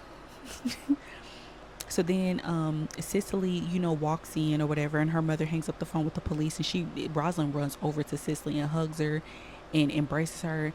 And then this is when the conversation happens, and she grabs Cicely by both of her arms, and she's like, where did you go? Like, where were you? Where have you been or whatever? And then Cicely, with her little snotty ass attitude, is like, I went to visit daddy, and then I went to the beauty parlor, with her lips all and her mother is just like, you what? And then Cicely removes like her hoodie or whatever, because she had like on a raincoat, and she removes it, and she shows that her hair, like, she went to the beauty parlor and got her hair done, kind of like how her mother got her hair done. Like, basically it probably was considered like a grown woman's hairstyle back then. And when she removed it and I'm watching this, I'm like, it looked a mess. I'm sorry, because she done been all in the rain and sweating and walking miles and miles, jumping on the bus, jumping off the bus. It's just too much. And then she was like, she walked all the way to her father's office, and then she caught the bus to Opal's, and then she had to cross the train tracks to get home. And she was like, and I'm alive, mama, and I didn't get hit by anything. And then that's when Rosalind finally took her power back as a mother and slapped Cicely. And Cicely just looked as if she wasn't even like really phased by it, and she like walked away or whatever and stuff. And her mother just kind of in a way like had a look of like, was she like, did she do the right thing or not? And I'm just like, Rosalind, you should have been slapped Cicely. I felt like she waited too long to slap her. Like I said, I would have slapped her right in the first 15 minutes of the film. Because little girl, you're not gonna disrespect me. Like I said, if that was me, like, and I, guys, and just so y'all know, I'm 25. So even to this day, I watch the way that I speak to my mom, because I'm telling you, she's just like the grandmother in the film. Like, you're not too big to beat. And like I said, it just twist going every which way. So my mom is on this app too, guys. So I know she's probably gonna see this and probably gonna be laughing, but it's the truth. Like, my mom is like, me and my mom are literally so close, and I love her so much. So, hi, mom. Anyways, the next scene shows that Cicely is just sitting in her room looking like a little doll, a doll. like sitting perfectly, and then Eve walks into frame and she sits right next to Cicely, and they just kind of embrace looking out the window. And then the next scene shows that Cicely is sneaking downstairs, and thinking that her mother's asleep, but to her surprise, her mother is downstairs waiting in the living room. And her mother, the motherly instinct kicked in because she told Cicely to come here. And when Cicely, came over to her mother began, saying that when she was Cicely's age, she, was just like Cicely, like she thought she knew everything. And she was like, even the things that are most familiar to her seem to be strange. And she just basically begins to get a little emotional because she's like, telling Cicely that she loves her, and as her mother, it's her job to protect Cicely. And she lets Cicely know, like, I love you, but if you disobey my orders and leave this house again, I will lock you in your room, okay? You want to be walking around like Cinderella, you can get locked up in the room like Cinderella as well. And so her mother is just like, do you understand? And Cicely begins to get emotional, and she's like, yes ma'am. And then her mother tells her to go back to bed, and she's like, I'm waiting up for your father, and I don't want you waiting up for him anymore. And Cicely tries to, like, reason with her mother a little bit, but her mother doesn't budge. She's like, I know you love your dad and he loves you, but I don't want you waiting up for him anymore. And Cicely runs off. And I just think that this scene spoke of a lot that I'm going to share at the end. Anyways, we hear, in the next scene, we hear Rosalind going off on Lewis about possibly bringing another woman into the household, bringing another woman that is supposed to be a friend of the family. And and Lewis, had brought that woman to brought her around and stuff like that, and she's confronting him about his infidelities. And I can't really make out anything else or whatever. And the thunderstorm wakes up Eve, and she like rises up or whatever. She hears her parents arguing, goes back to sleep. And in the scene before that, it shows Cicely laying in the bed looking very sad and defeated, and she turns her head the other way and eventually falls asleep. So that is the end of that. And then okay, so then in the next scene, we see Julian and Moselle sitting on the porch, just like enjoying the view, and embracing each other. And basically, Julian confides in Moselle that he needs to go find his wife. And Moselle just basically, like, reminds him, like, your wife has moved on. She's fallen in love with someone else, and she's not coming back. And Julian is like, no, I need to find her so I can divorce her and marry you. And this instantly makes Moselle emotional because of what Elzora told her, like that she's cursed, and that if she does marry another man, that man is going to die. And she mentions that, like, she didn't mention Elzora, but she did mention the fact that she's cursed. And Julian, assures her, like, no, you're not cursed or whatever, you're wounded, and she also confides in him that she cannot have children and stuff like that. And he just, says, oh, it's okay, like, you're wounded. And he really loves and appreciates, Moselle for who she is. And they begin, they continue to sit on the porch, and they begin like kissing and making out and stuff like that, because Julian really wants to marry Moselle or whatever. And he questions, like, do you not want to marry me? And she's like, no, that's not it. And she does like open up about like the curse and the fact that she's barren. While Julian and Moselle, like, are kissing or whatever, you hear a bus in the distance, and it sounds like the bus may have hit something. And so it's like a small group of like the townspeople that run, and it shows that a child has been hit. And the child, like, when I first saw this movie, I kind of got a little worried because I thought it was like one of the Baptiste kids, but it wasn't. It was somebody else's child, unfortunately, that got hit. And then in the next scene, it shows like Moselle, Rosalind, Poe, and Eve, jumping around and, embracing and things like that. And she's like, Rosalind is like, we'll barbecue outside, and you guys can finally go outside now, and it's gonna be great. Da, da, da, da, da. And then Roz asks Eve to go get Cicely because Cicely hadn't came down all morning. So she's like, can you go get her? I think she's still mad at me for like basically, slapping her or whatever. And so Eve goes and she's like, Cicely, happy or whatever to be able to go outside again. Um, and then the grandmother, she, like I said, her little one-liners, like she's like, it is not right to celebrate when somebody's child is dead. And so then Rosalind asks whose child it was, and all we know is that it was a neighbor. Probably, I'm assuming their last name was Dickie, but she, Moselle is like Dickie's boy or whatever, and it's just so sad. And I'm like, yeah, I agree with Grandma on this one. It is not cute to be celebrating the death of somebody's child. Like that is not okay. So then in the next scene, we see that Eve has made her way to Cicely's bedroom, and she's like, jumping on Cicely, like, Cicely, come on, we can finally go outside now. And Cicely, is like, go away. And it's in her voice, you can tell that she's emotional. And Eve doesn't know what's going on. And she's like, Cicely, and like pulls the cover off of, Cicely or whatever.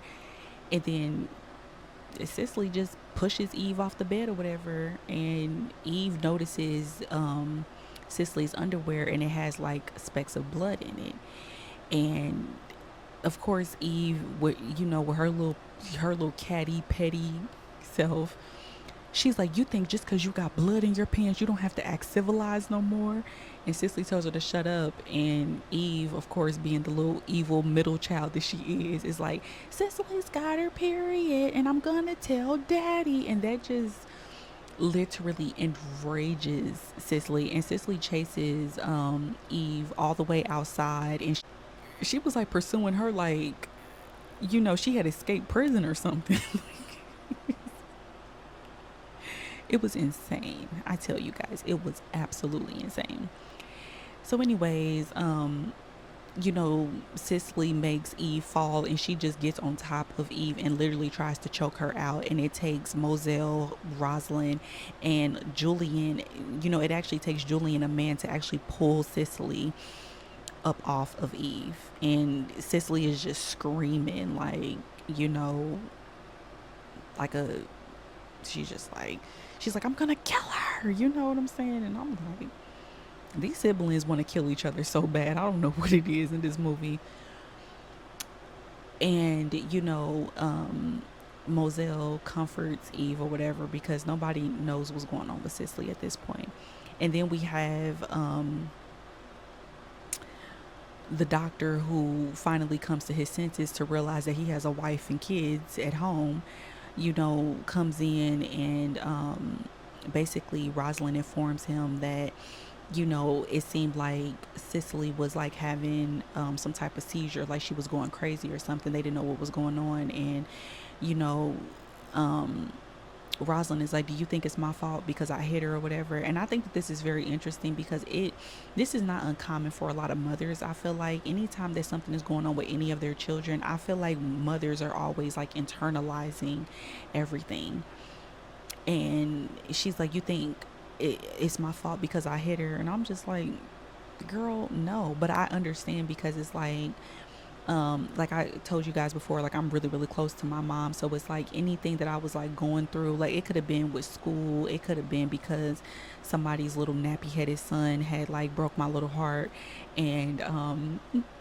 And my mom would take that and internalize it, like, Tariana, like, you know, what's going on with you? Like, is it because of this and that? And I'm just like, Mom, no, you know what I'm saying? But I think that that's just a natural part of being a mom, being a parent overall, is that parents is always taking things that their kids are going through. Like, it don't even have to be anything traumatizing, but it's just like, if you mad longer than like a day or two, like your parents, they just take stuff and they internalize it on themselves and blame themselves. And I'm like, no, it's not your fault.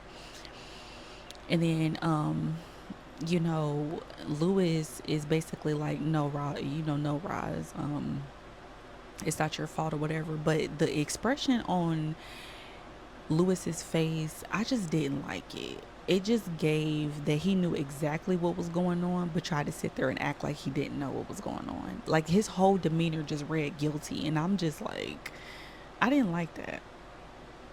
I did not like that. But anyways, he's like, let me just go look at her, like, or whatever.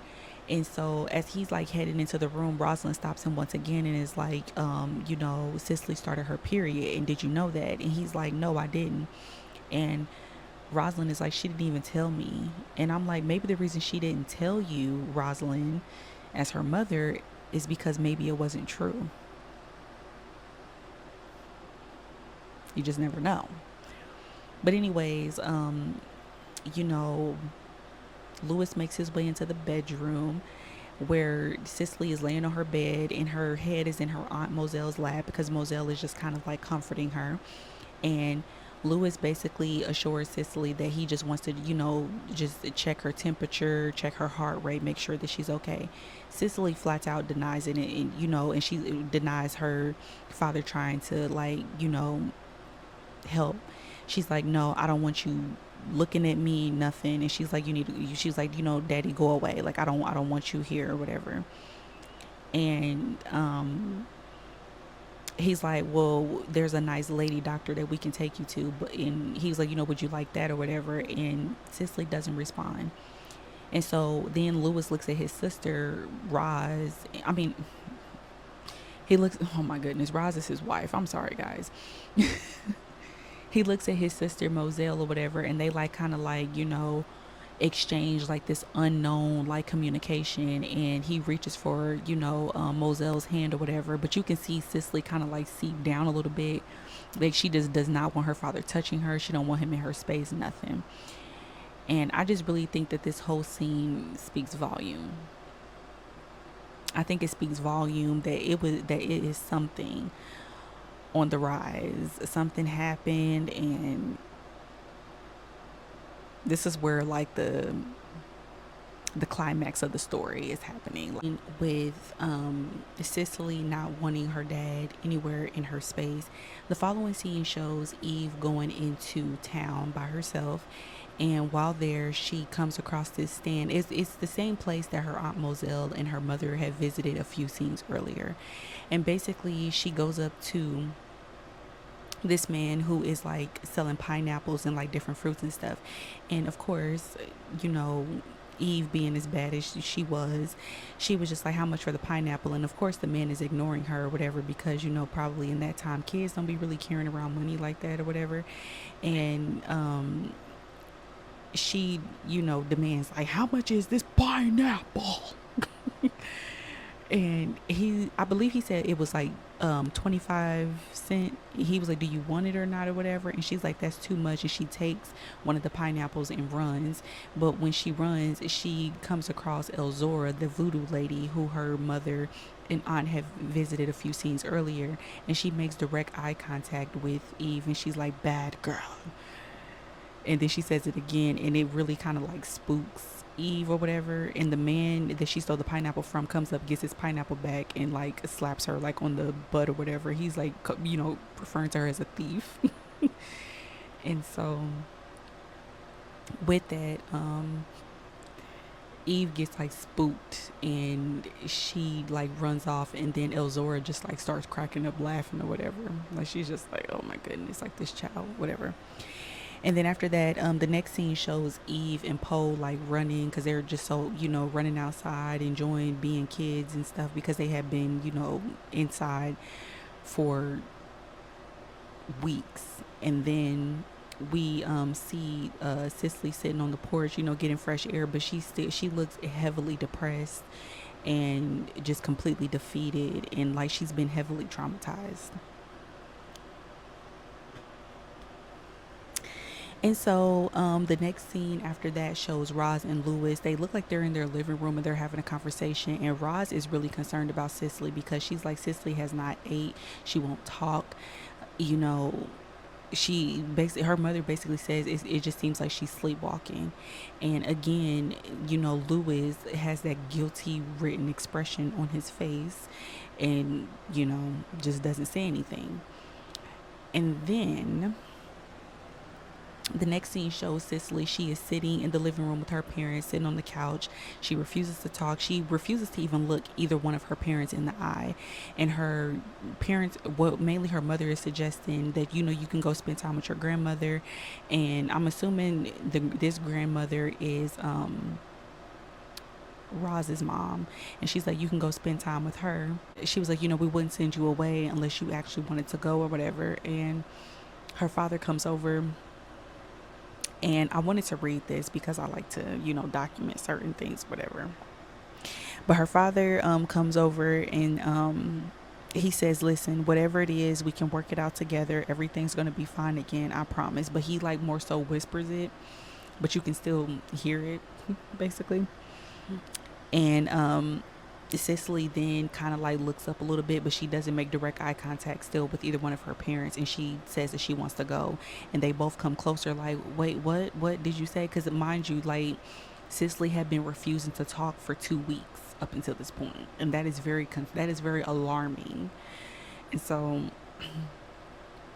she's like, no, I want to go or whatever. And her mother is like, okay, well, it's settled. And Eve is watching this from the steps. And of course, she is sad because she doesn't want her big sister to leave. And that's one of the things that I noticed too, as a big sister myself, is that your younger siblings definitely look up to you. So it's like when they see that you're hurting or that you're going through something, it affects them in a way as well. So then in the next scene after that,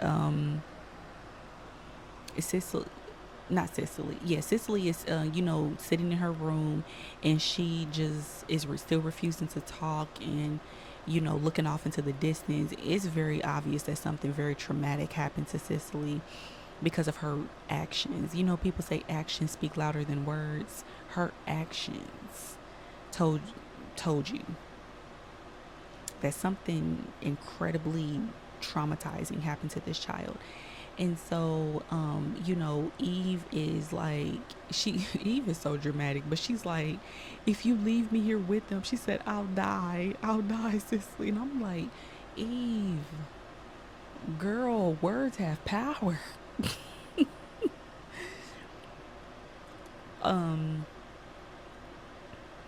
And she's like, and Eve is just crying, pouring her heart out. She's like, Cicely, why won't you talk to me? And she's like, is this something that I did? And then finally Cicely speaks, and she's like, of course it's not you. And she assures Eve that, her little sister is her only friend. And so Eve wants to know what's going on with Cicely. So she kind of pushes, and she's like, well, what's going on with you? She was like, I promise, like, I won't tell anybody. And so Cicely begins to open up, and she's like, do you remember the night of the storm?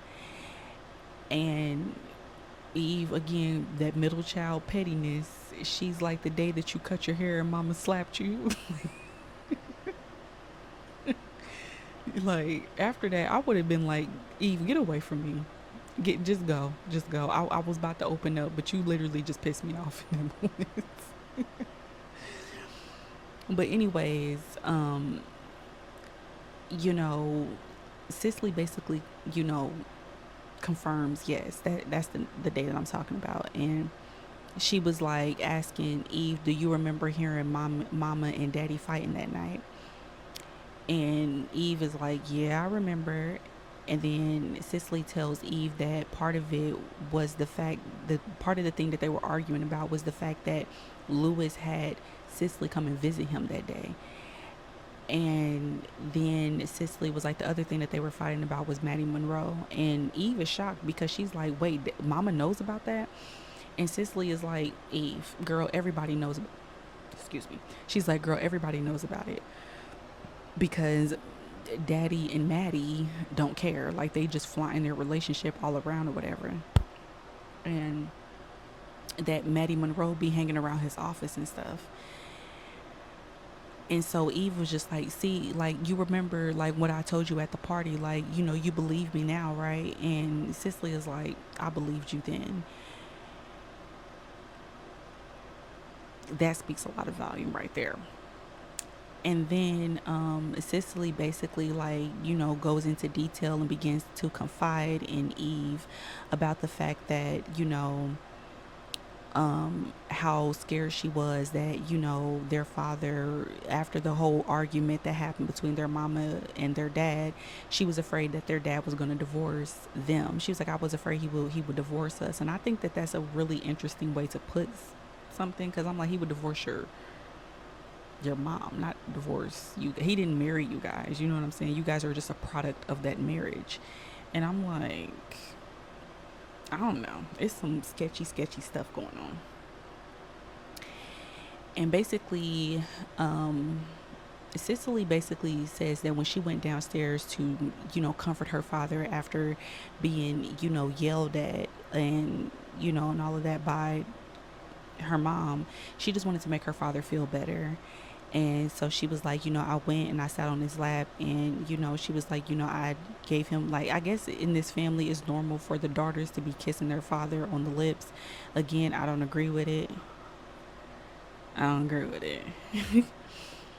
And then she's basically, Cicely basically says that her father was, you know, then leaned up and kissed her. And you can see in the flashback that he leaned up and kissed Cicely or whatever. And Cicely began to get emotional because she was like, he was hugging and kissing me. And she was like, I was, fighting him, trying to get him off of me. And then she was like, I finally like pushed him off. And she was like, I must have hurt him because he slapped me. And she was like, he's never hit me. And then after that, she's like, I ran. And Eve is just like enraged. Like, she's like, I'll kill him for hurting you, Cicely. And I'm just like, Eve was a real one. She was a ride or die. Like, she did not care. She was just like, I'm going to ride for my sister. Like, as she should. But and then, both Eve and Cicely are crying and holding and comforting each other.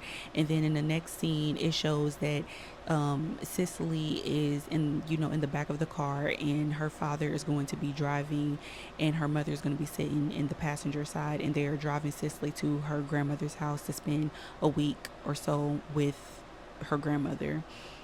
And Cicely and Eve is just sitting on the stairs, like, crying, like she's just distraught. And Moselle comes over and comforts Eve, because again, she's close to her aunt. And Cicely makes direct eye contact with Eve, and she does this. And Eve shakes her head like that she promises that she's not going to tell. And Moselle picks up on that, and she wants to know, because she's like kind of looking like back and forth between them, like, what is that all about, And then the car like pulls off, and Cicely is on her way. After that, in the next scene, it shows that Eve is on the porch, and she's just like deep in thought, probably coming up with all kinds of ways that she can kill her father, probably poison, who knows, just she's enraged, she's upset because of this revelation that her sister just told her. So she is not, her dad is on her list, okay?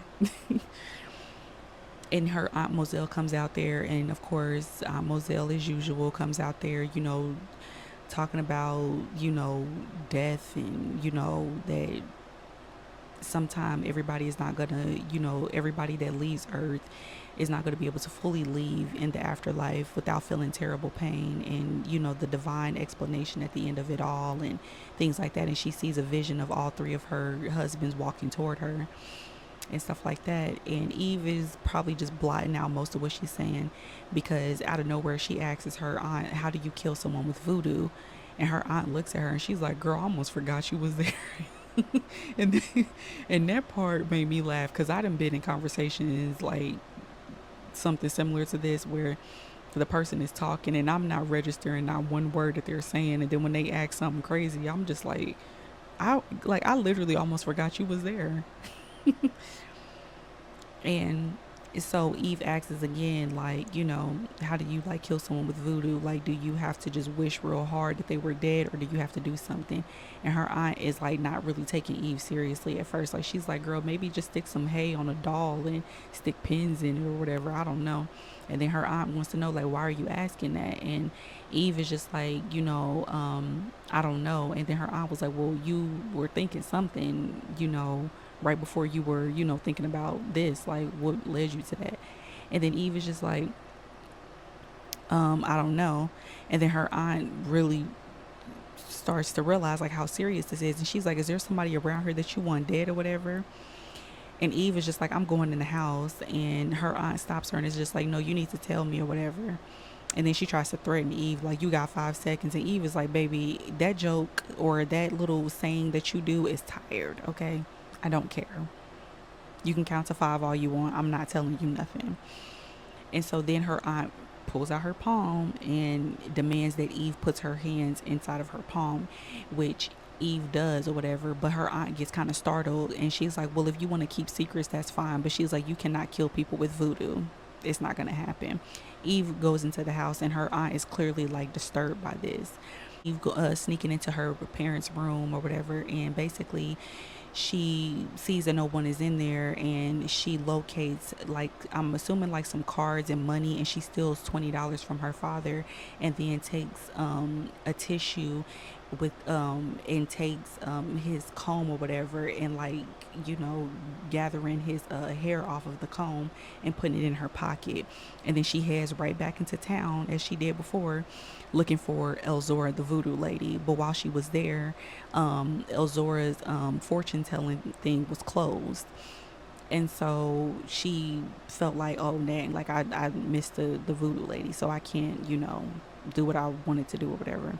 But she ends up running into Mr. Monroe, and she tries to distract, or not distract, but she tries to make it seem like she was there to get apples or whatever. And Mr. Monroe like directs her to the apples or whatever. And the way that Mr. Monroe was interacting with Eve kind of made me a little uncomfortable. Just the stuff that he was saying and being a little too overly friendly with her. It was just weird. I didn't get good vibes from Mr. Monroe. I'm sorry. And like I said, he directs Eve over to where the apples are or whatever. And Eve is just playing it off, and he's just watching her like, And so eventually Eve walks over to Mr. Monroe and begins questioning to him about like him working late and all of that. And basically, to make a long story short, Eve insinuates that it is something going on between his wife and her father, which it is. And she plants that seed in his head. And then she's like, okay, well, bye. And then she happens to spot Elzora, the voodoo lady, and the Elzora doesn't even call Eve her name. Like, she's just like, she calls her the pineapple thief. And so Eve is just like, anyways, I've been looking for you. And she's like, Elzora's like, anybody that's looking for me only got good reason. And Eve is like, well, I got good reason. And then she's like, you got money? And then she was like, well, I have $20. And she was like, $20. And she showed Elzora, and Elzora just kind of like snapped. She's like, give him. And then just like, follow me. I'm like, girl, really? So Eve, being a very not so smart kid, just following this random lady into her house, you know what I'm saying? And basically, Eve confides in Elzora that she, wants an individual in her family dead because of what he did to somebody else that she loved. And so, Elzora is like making sure, like, are you sure? Because once this is something that's done, it can't be undone. And Eve is just like, no, I want him dead. Like, I want him dead. And so Elzora's just like, okay, well, she's like, I will see what I can do. And she was like, do you have hair from this person? And Eve came prepared. She was like, yep, there go his hair. Do what you got to do. Elzora basically tells Eve to come see her, the following night, and they'll see like if it actually worked or whatever. And so then the next scene shows that Eve was in fact sticking pins inside of a voodoo doll, and she was like so serious. And then after that, apparently Eve must have thought that it did not work because her father came home whistling and just, like any other night or whatever. He just came home as he usually did or whatever. And Eve was just waiting and, watching him basically to see what was going to happen. And so the next scene shows that later that night when everybody had fell asleep, I'm assuming that this is the next night or whatever, Eve heads over to Elzora's place, and basically it seems that Eve now has like a change of heart potentially, and wanted to know like Elzora is just like, is he dead yet? And Eve is like, no, he's not dead because you didn't give me the doll. And Elzora is like, what doll? Like, I didn't say nothing to you about no doll. And Eve is like, the voodoo doll. And Elzora's like, I didn't make a voodoo doll. She's like, I made you a wax coffin and put his hair inside the mouth of a snake, and I buried the snake in the graveyard, and he should be dead. And Eve is just thinking like, well, I thought I had to do something or whatever. And I just think that lo and behold, Elzora was playing with Eve. She really was. Like, she took this girl's $20 and didn't do anything, because remember, Elzora already had told Eve's mother that a soldier falls on his own sword. So I really think that this was just all part of like the mental block game that Elzora was playing with Eve. Like, she was making Eve think that she really had power and control to end her father through voodoo. And just like her aunt said, you cannot do that. You can't kill people with voodoo. You know what I'm saying? So I really think Elzora was playing. Like, she really was. Basically went to Elzora and wanted to try to reverse her dad's death, and Elzora basically told her that it was already going to happen. And I just wanted to say that I think that, again, Elzora was playing with Eve, like playing with her head and everything, because again, she had already told Rosalind that a soldier falls on his own sword. So what can you do with that? And Elzora begins like to go off in a way on Eve and says, you paid me $20. And Eve is just like, I wanted to, have this, and, and I needed it and everything. And she wanted to find out where Elzora had buried the snake with her father's hair or whatever. And she tells her like down, she just pointed, she said down there where all of the Batiste are buried. But she was like, but I don't think you find it. And Elzora reminds her, like, you said that you wanted your father dead, and you said that you were certain. And she started like laughing very evil, and Eve runs and locates her father at a nearby bar and tries to get him to come home. And so when Eve gets there, she notices her father is there with Maddie Monroe, and he's just trying to figure out what's going on. Like, is there anything like crazy going on at home or whatever? And Eve just tries to come up with anything. She's like, Dad, like, please, let's just go home. And then Maddie Monroe got the nerve to be rolling her eyes like, girl, are you serious? You need to be at home with your husband. Just, how are you sitting up here catching a whole attitude or whatever because this child wants her father to be home? And he's like, anyway, Lewis is basically agreeing to go with Eve or whatever, but he's like, go on outside while I say goodnight to Mrs. Monroe. And she's like, hurry up. And she kind of gives, Maddie Monroe that, side eye. Like, she do not like this lady. And Maddie Monroe is just looking like, okay. And so, of course, being the neglectful father that he is, he just got Eve just out there waiting. And this family really needs to be thankful that nothing crazy happened to their kids, and to, being abducted or anything else, whatever. But I guess all the trauma that was going on in the family was enough. And so basically, Eve is standing outside of the bar, and she begins to notice a man who is wearing a trench coat and is walking with a hat on or whatever. He looks very intimidating, but as it like itches closer and closer and closer, Eve realized that it's Mr. Monroe. And he goes into the bar, and Eve is just like, oh snap, you know what I mean? Because she knows that her father is in there with Mr. Monroe's wife. Mr. Monroe rolls up or whatever, and he sees, Maddie and Lewis together, and Lewis is, doing one of this, like, that must be his signature move. And she's sitting up there turning her head or whatever, and Lewis notices Mr. Monroe first, and he's like trying to alert to Maddie, like, your husband is here or whatever. And Maddie, like, she is looking off in the distance, like, and then trying to sit there and act all innocent, talking about, hey baby. And I love the fact that he came in there and snatched her right up, because what are you doing? You a married woman, and you sitting up here in another man's face, flirting and, getting touched and filled on. Like, girl, you done lost your everlasting mind.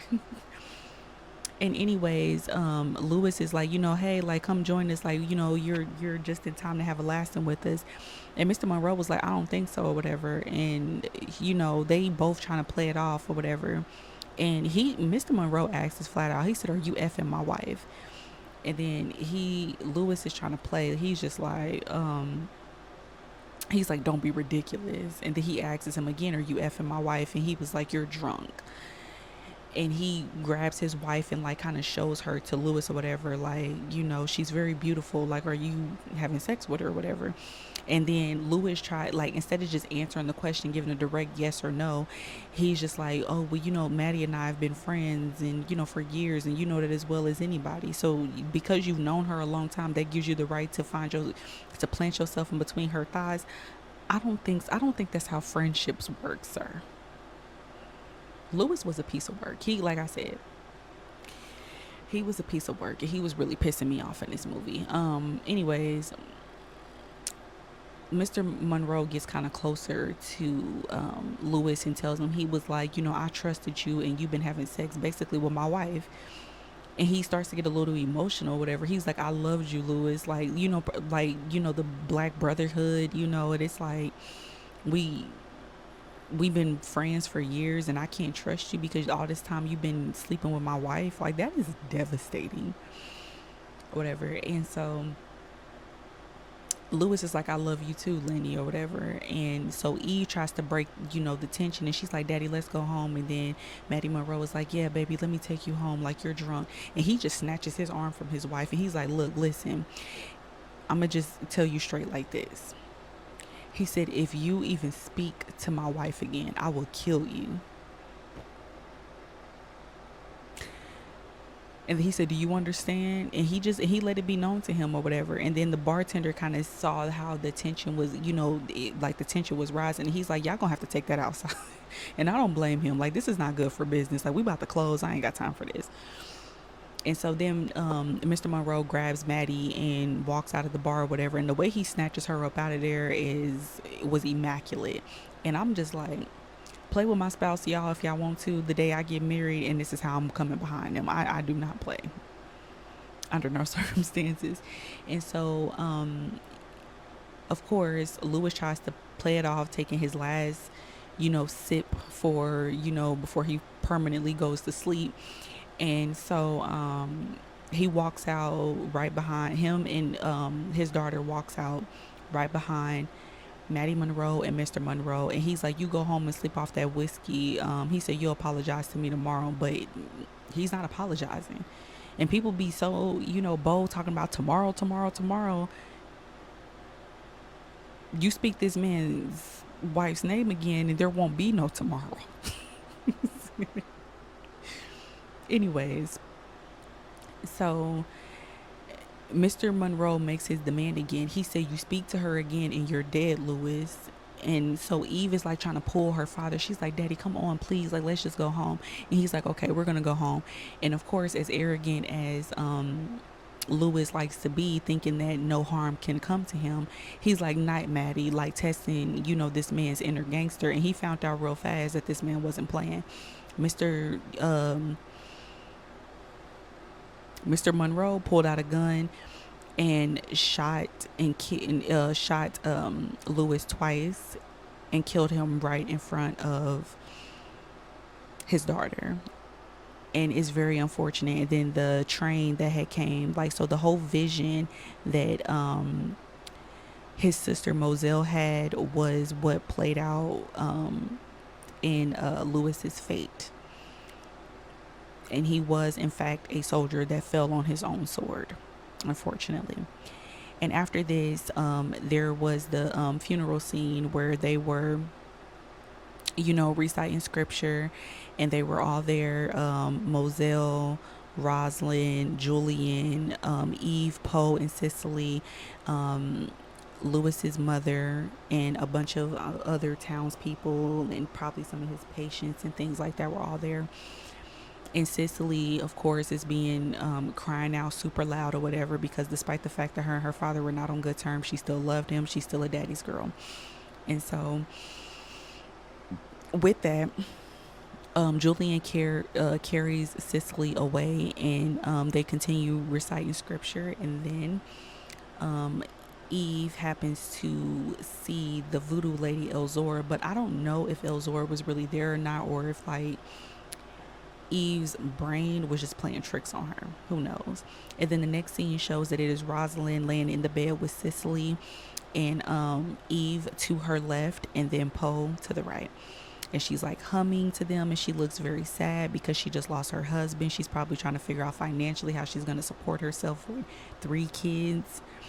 It's just a very sad and unfortunate situation. I can only imagine like how Rosalind truly feels. Shows that Eve laying in a tree, and her aunt Moselle comes up, and Moselle basically confides in Eve that she had a dream that she saw a woman that was flying, and she noticed that the woman that was flying was her. And she said that when she, in this dream, her brother came to her, Lewis, and was like, just keep flying. And she said that when she woke up from this dream that she told Julian that she would marry him, and she was hoping that God would be kind enough to let her, like, to possibly lift this curse and let her, live life and try, being a good and faithful wife this time around. And I hope that truly that, she got her happy ending after all the mistakes and the things that she's been through, and the poor choices that she made. It's whatever. So if God gives you grace, please don't take it for granted, okay? And with that, she ends up, like, before walking away, she informs Eve that her father left her a message, and she was like, tell basically that Lewis told Moselle to tell Eve that he still owes her that dance. And I always get kind of teary-eyed because it was just a conversation between her and her father. Moselle was nowhere around. And that made Eve very emotional, and she gathers herself, and then she makes her way into her father's office and goes through his things and stuff like that, playing around with his I think it's called a stethoscope or something.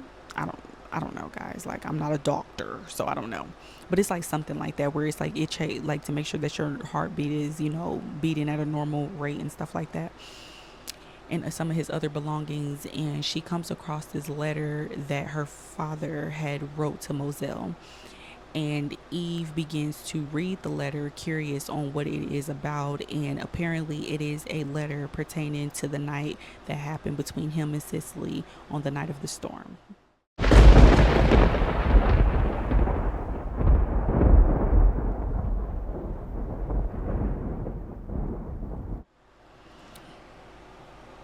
So I had to sit and listen to this and write it down,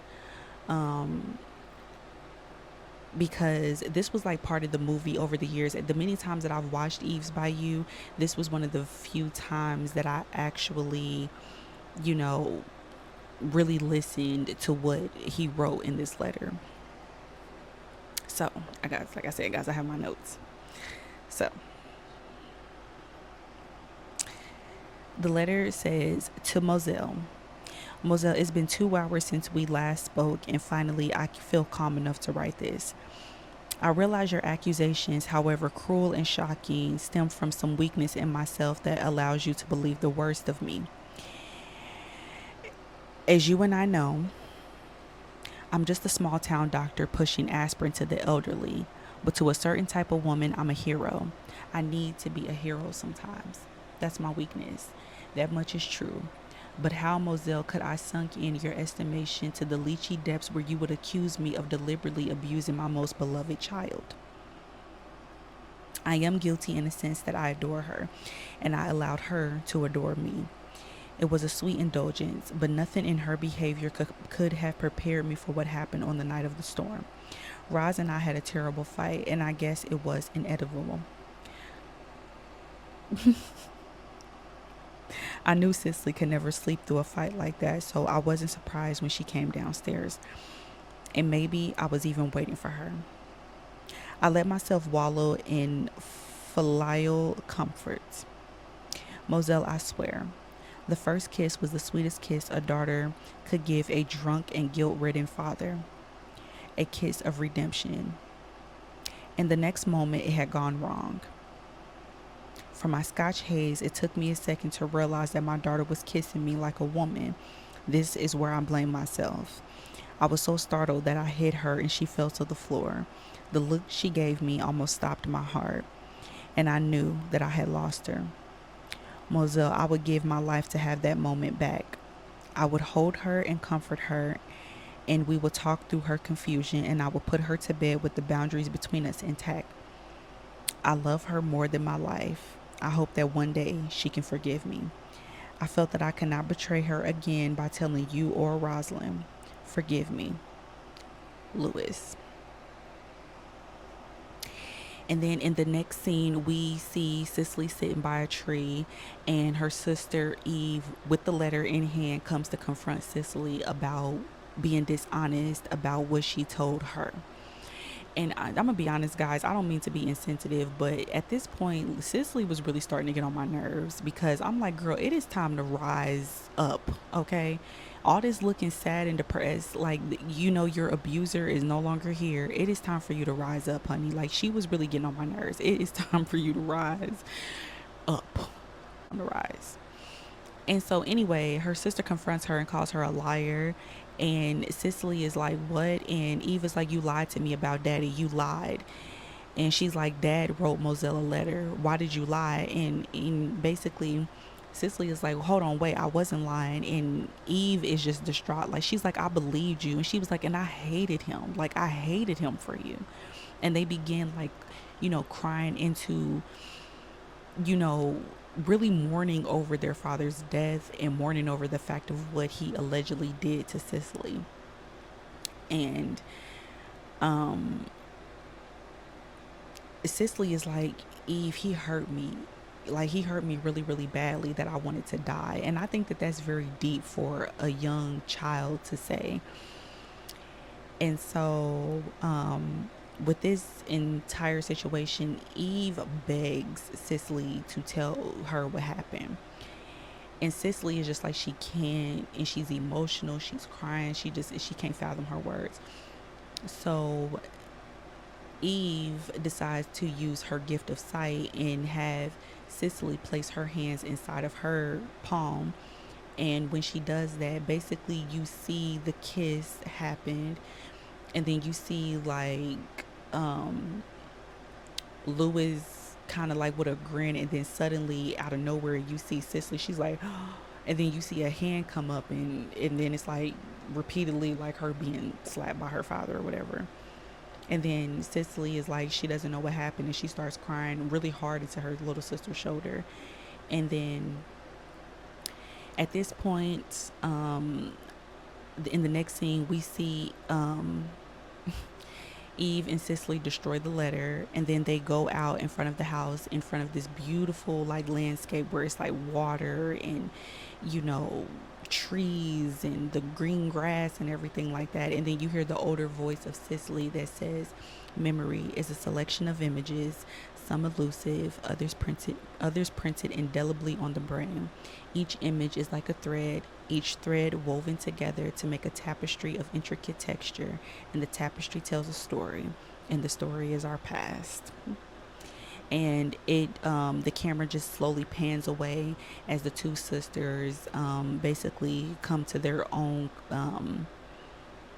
I guess healing in their own understanding about what potentially took place that night, since their father is no longer, you know, around.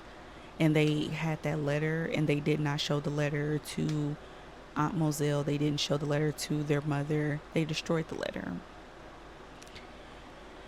And so that is the end of Eve's Bayou, and I'm going to be giving my final thoughts.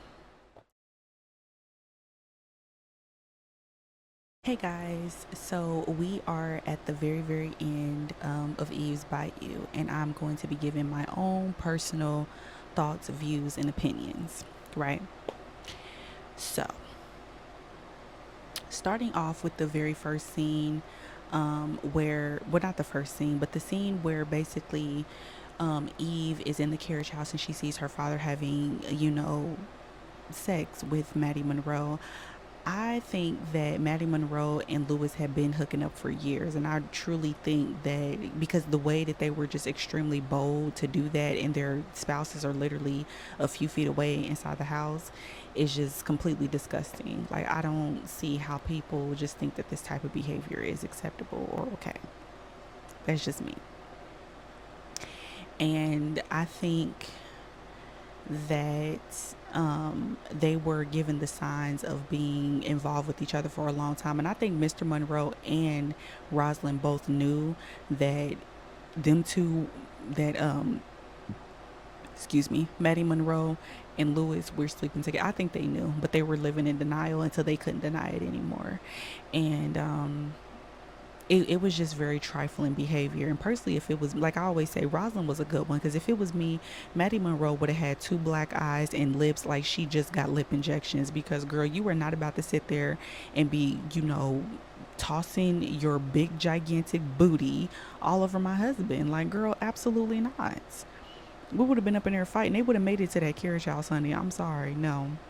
My husband, like, yeah, I'll go with y'all to go get some more wine or whatever. I'm like, nah, baby, I'll be back in 5. No, 5 minutes is all it takes. No. So no, that wouldn't have flew well with me. And then the fact that Eve had confided in Cicely about that just told me everything that I need to know. And the fact that Cicely is like, no, that didn't happen, da, da, da. Like, because again, kids don't just pull stuff out of thin air. And the fact is that Lewis created a monster. Like, he created a space for Cicely to feel like she was an equal to him. Kids are not equal to their parents.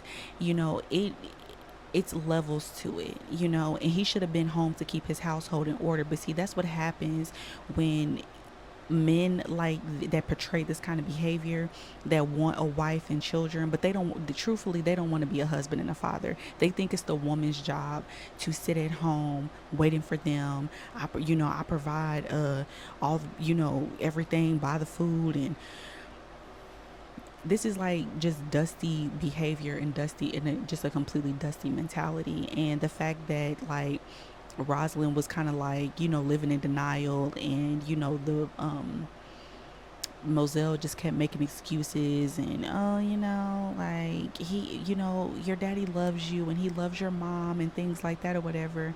No, he don't. Because a man that truly loves his family is going to be there to keep that family structured and in order.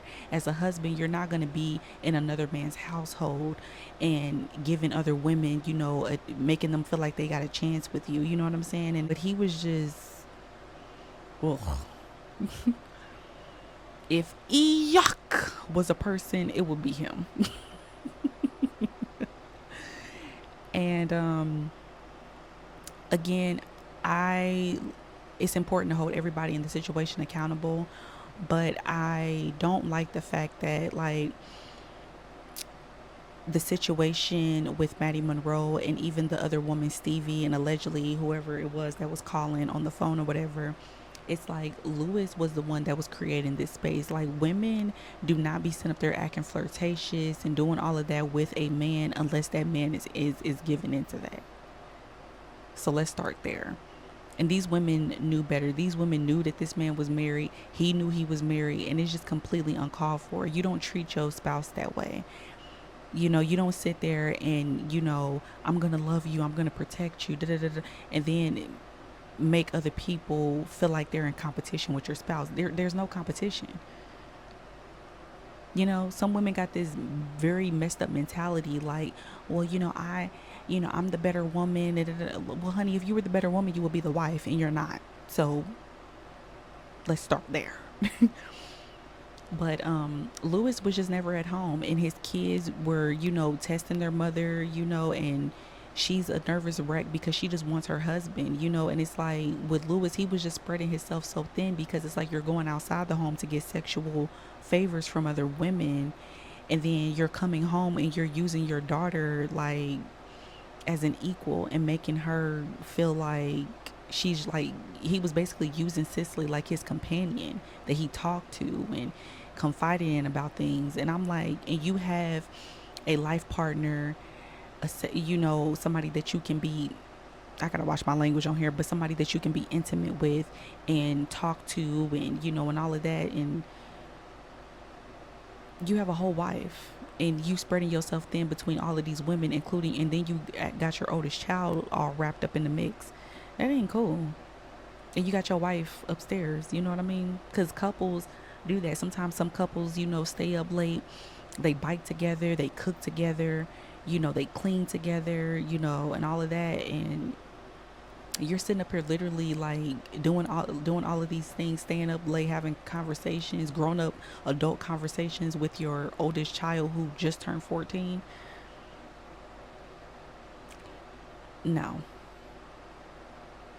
no, absolutely not. And that is just not okay. Lewis was terrible, and a lot of people that sit there and make excuses for him, I kind of got to give y'all the side eye because Cicely, yes, like was a like to me, because this is the thing too, because I didn't see a lot of people's videos on TikTok or whatever and comment and read the comments and stuff, and so the people were just like, yeah, she was in love with her dad, she was obsessed with him. I don't know what movie y'all watching, but when I watched Eve's Bayou, I watched the director's cut, and I found the director's cut on Fandango at home. So y'all go and check it out if y'all really like want to see like some additional scenes that give a little bit of clarification about Lewis and just certain, more details on the Batiste family. I would definitely recommend that y'all check it out because I watched the director's cut and I watched the theatrical cut, and I didn't see anywhere where Cicely to me was like obsessed, or in a way, I guess y'all can, some of y'all were saying like preparing herself for her father. I didn't see that. I just felt like Cicely was a normal teenager and she had an attitude and she just needed to be slapped one good time. Like I said, Rosalind, she took too long to slap Cicely because, like I always say, she would have got backhanded the first 15 minutes of the film. That's just what it is. And he never corrected Cicely's behavior when she was being disrespectful to her mother. That is something that I don't like. And people need to understand is that kids are naturally going to test their parents, but that is a part of being a parent, and that is a natural part of being a child who grows up, is that you're going to test your parents. And it's up to the adults and the parents in that situation to make sure that they are correcting that child. It even says in the Bible that you train up a child in the direction that they should go. So if you are not training your kid and directing them in the way, personally, I would say in the way of Christ, then what are we doing? And I just don't think that is acceptable for any father to sit there and allow his daughter to disrespect his wife. You don't do that, And it was like he was pinning these two, like the mother and the daughter, against each other. And it was like emotional incest, and just being just inappropriate. And personally, I don't want to necessarily say that Lewis was like preparing to violate Cicely in any kind of way, but I will say that he was definitely grooming her.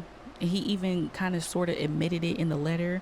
And the letter to me just screamed guilt, that he knew that he was guilty of being inappropriate. You can even see like when Cicely had ran away, how he just got up and he was just looking like, you know, because he knew that he had messed up. And he even said in the letter, I knew that I had lost her, because he knew that he had crossed the boundary with his daughter. And so I don't like when people blame kids for adults, because I felt like to avoid all of this entire situation is the simple fact that Lewis should have been a good husband, a good father, and a good doctor. And in all three of these titles, he failed. You're cheating on your wife, you're emotionally, mentally, physically neglecting her. You are, you know, putting your two daughters in these unpredictable situations where emotionally they don't really, emotionally they're not mature to handle the things that are being shown in to them.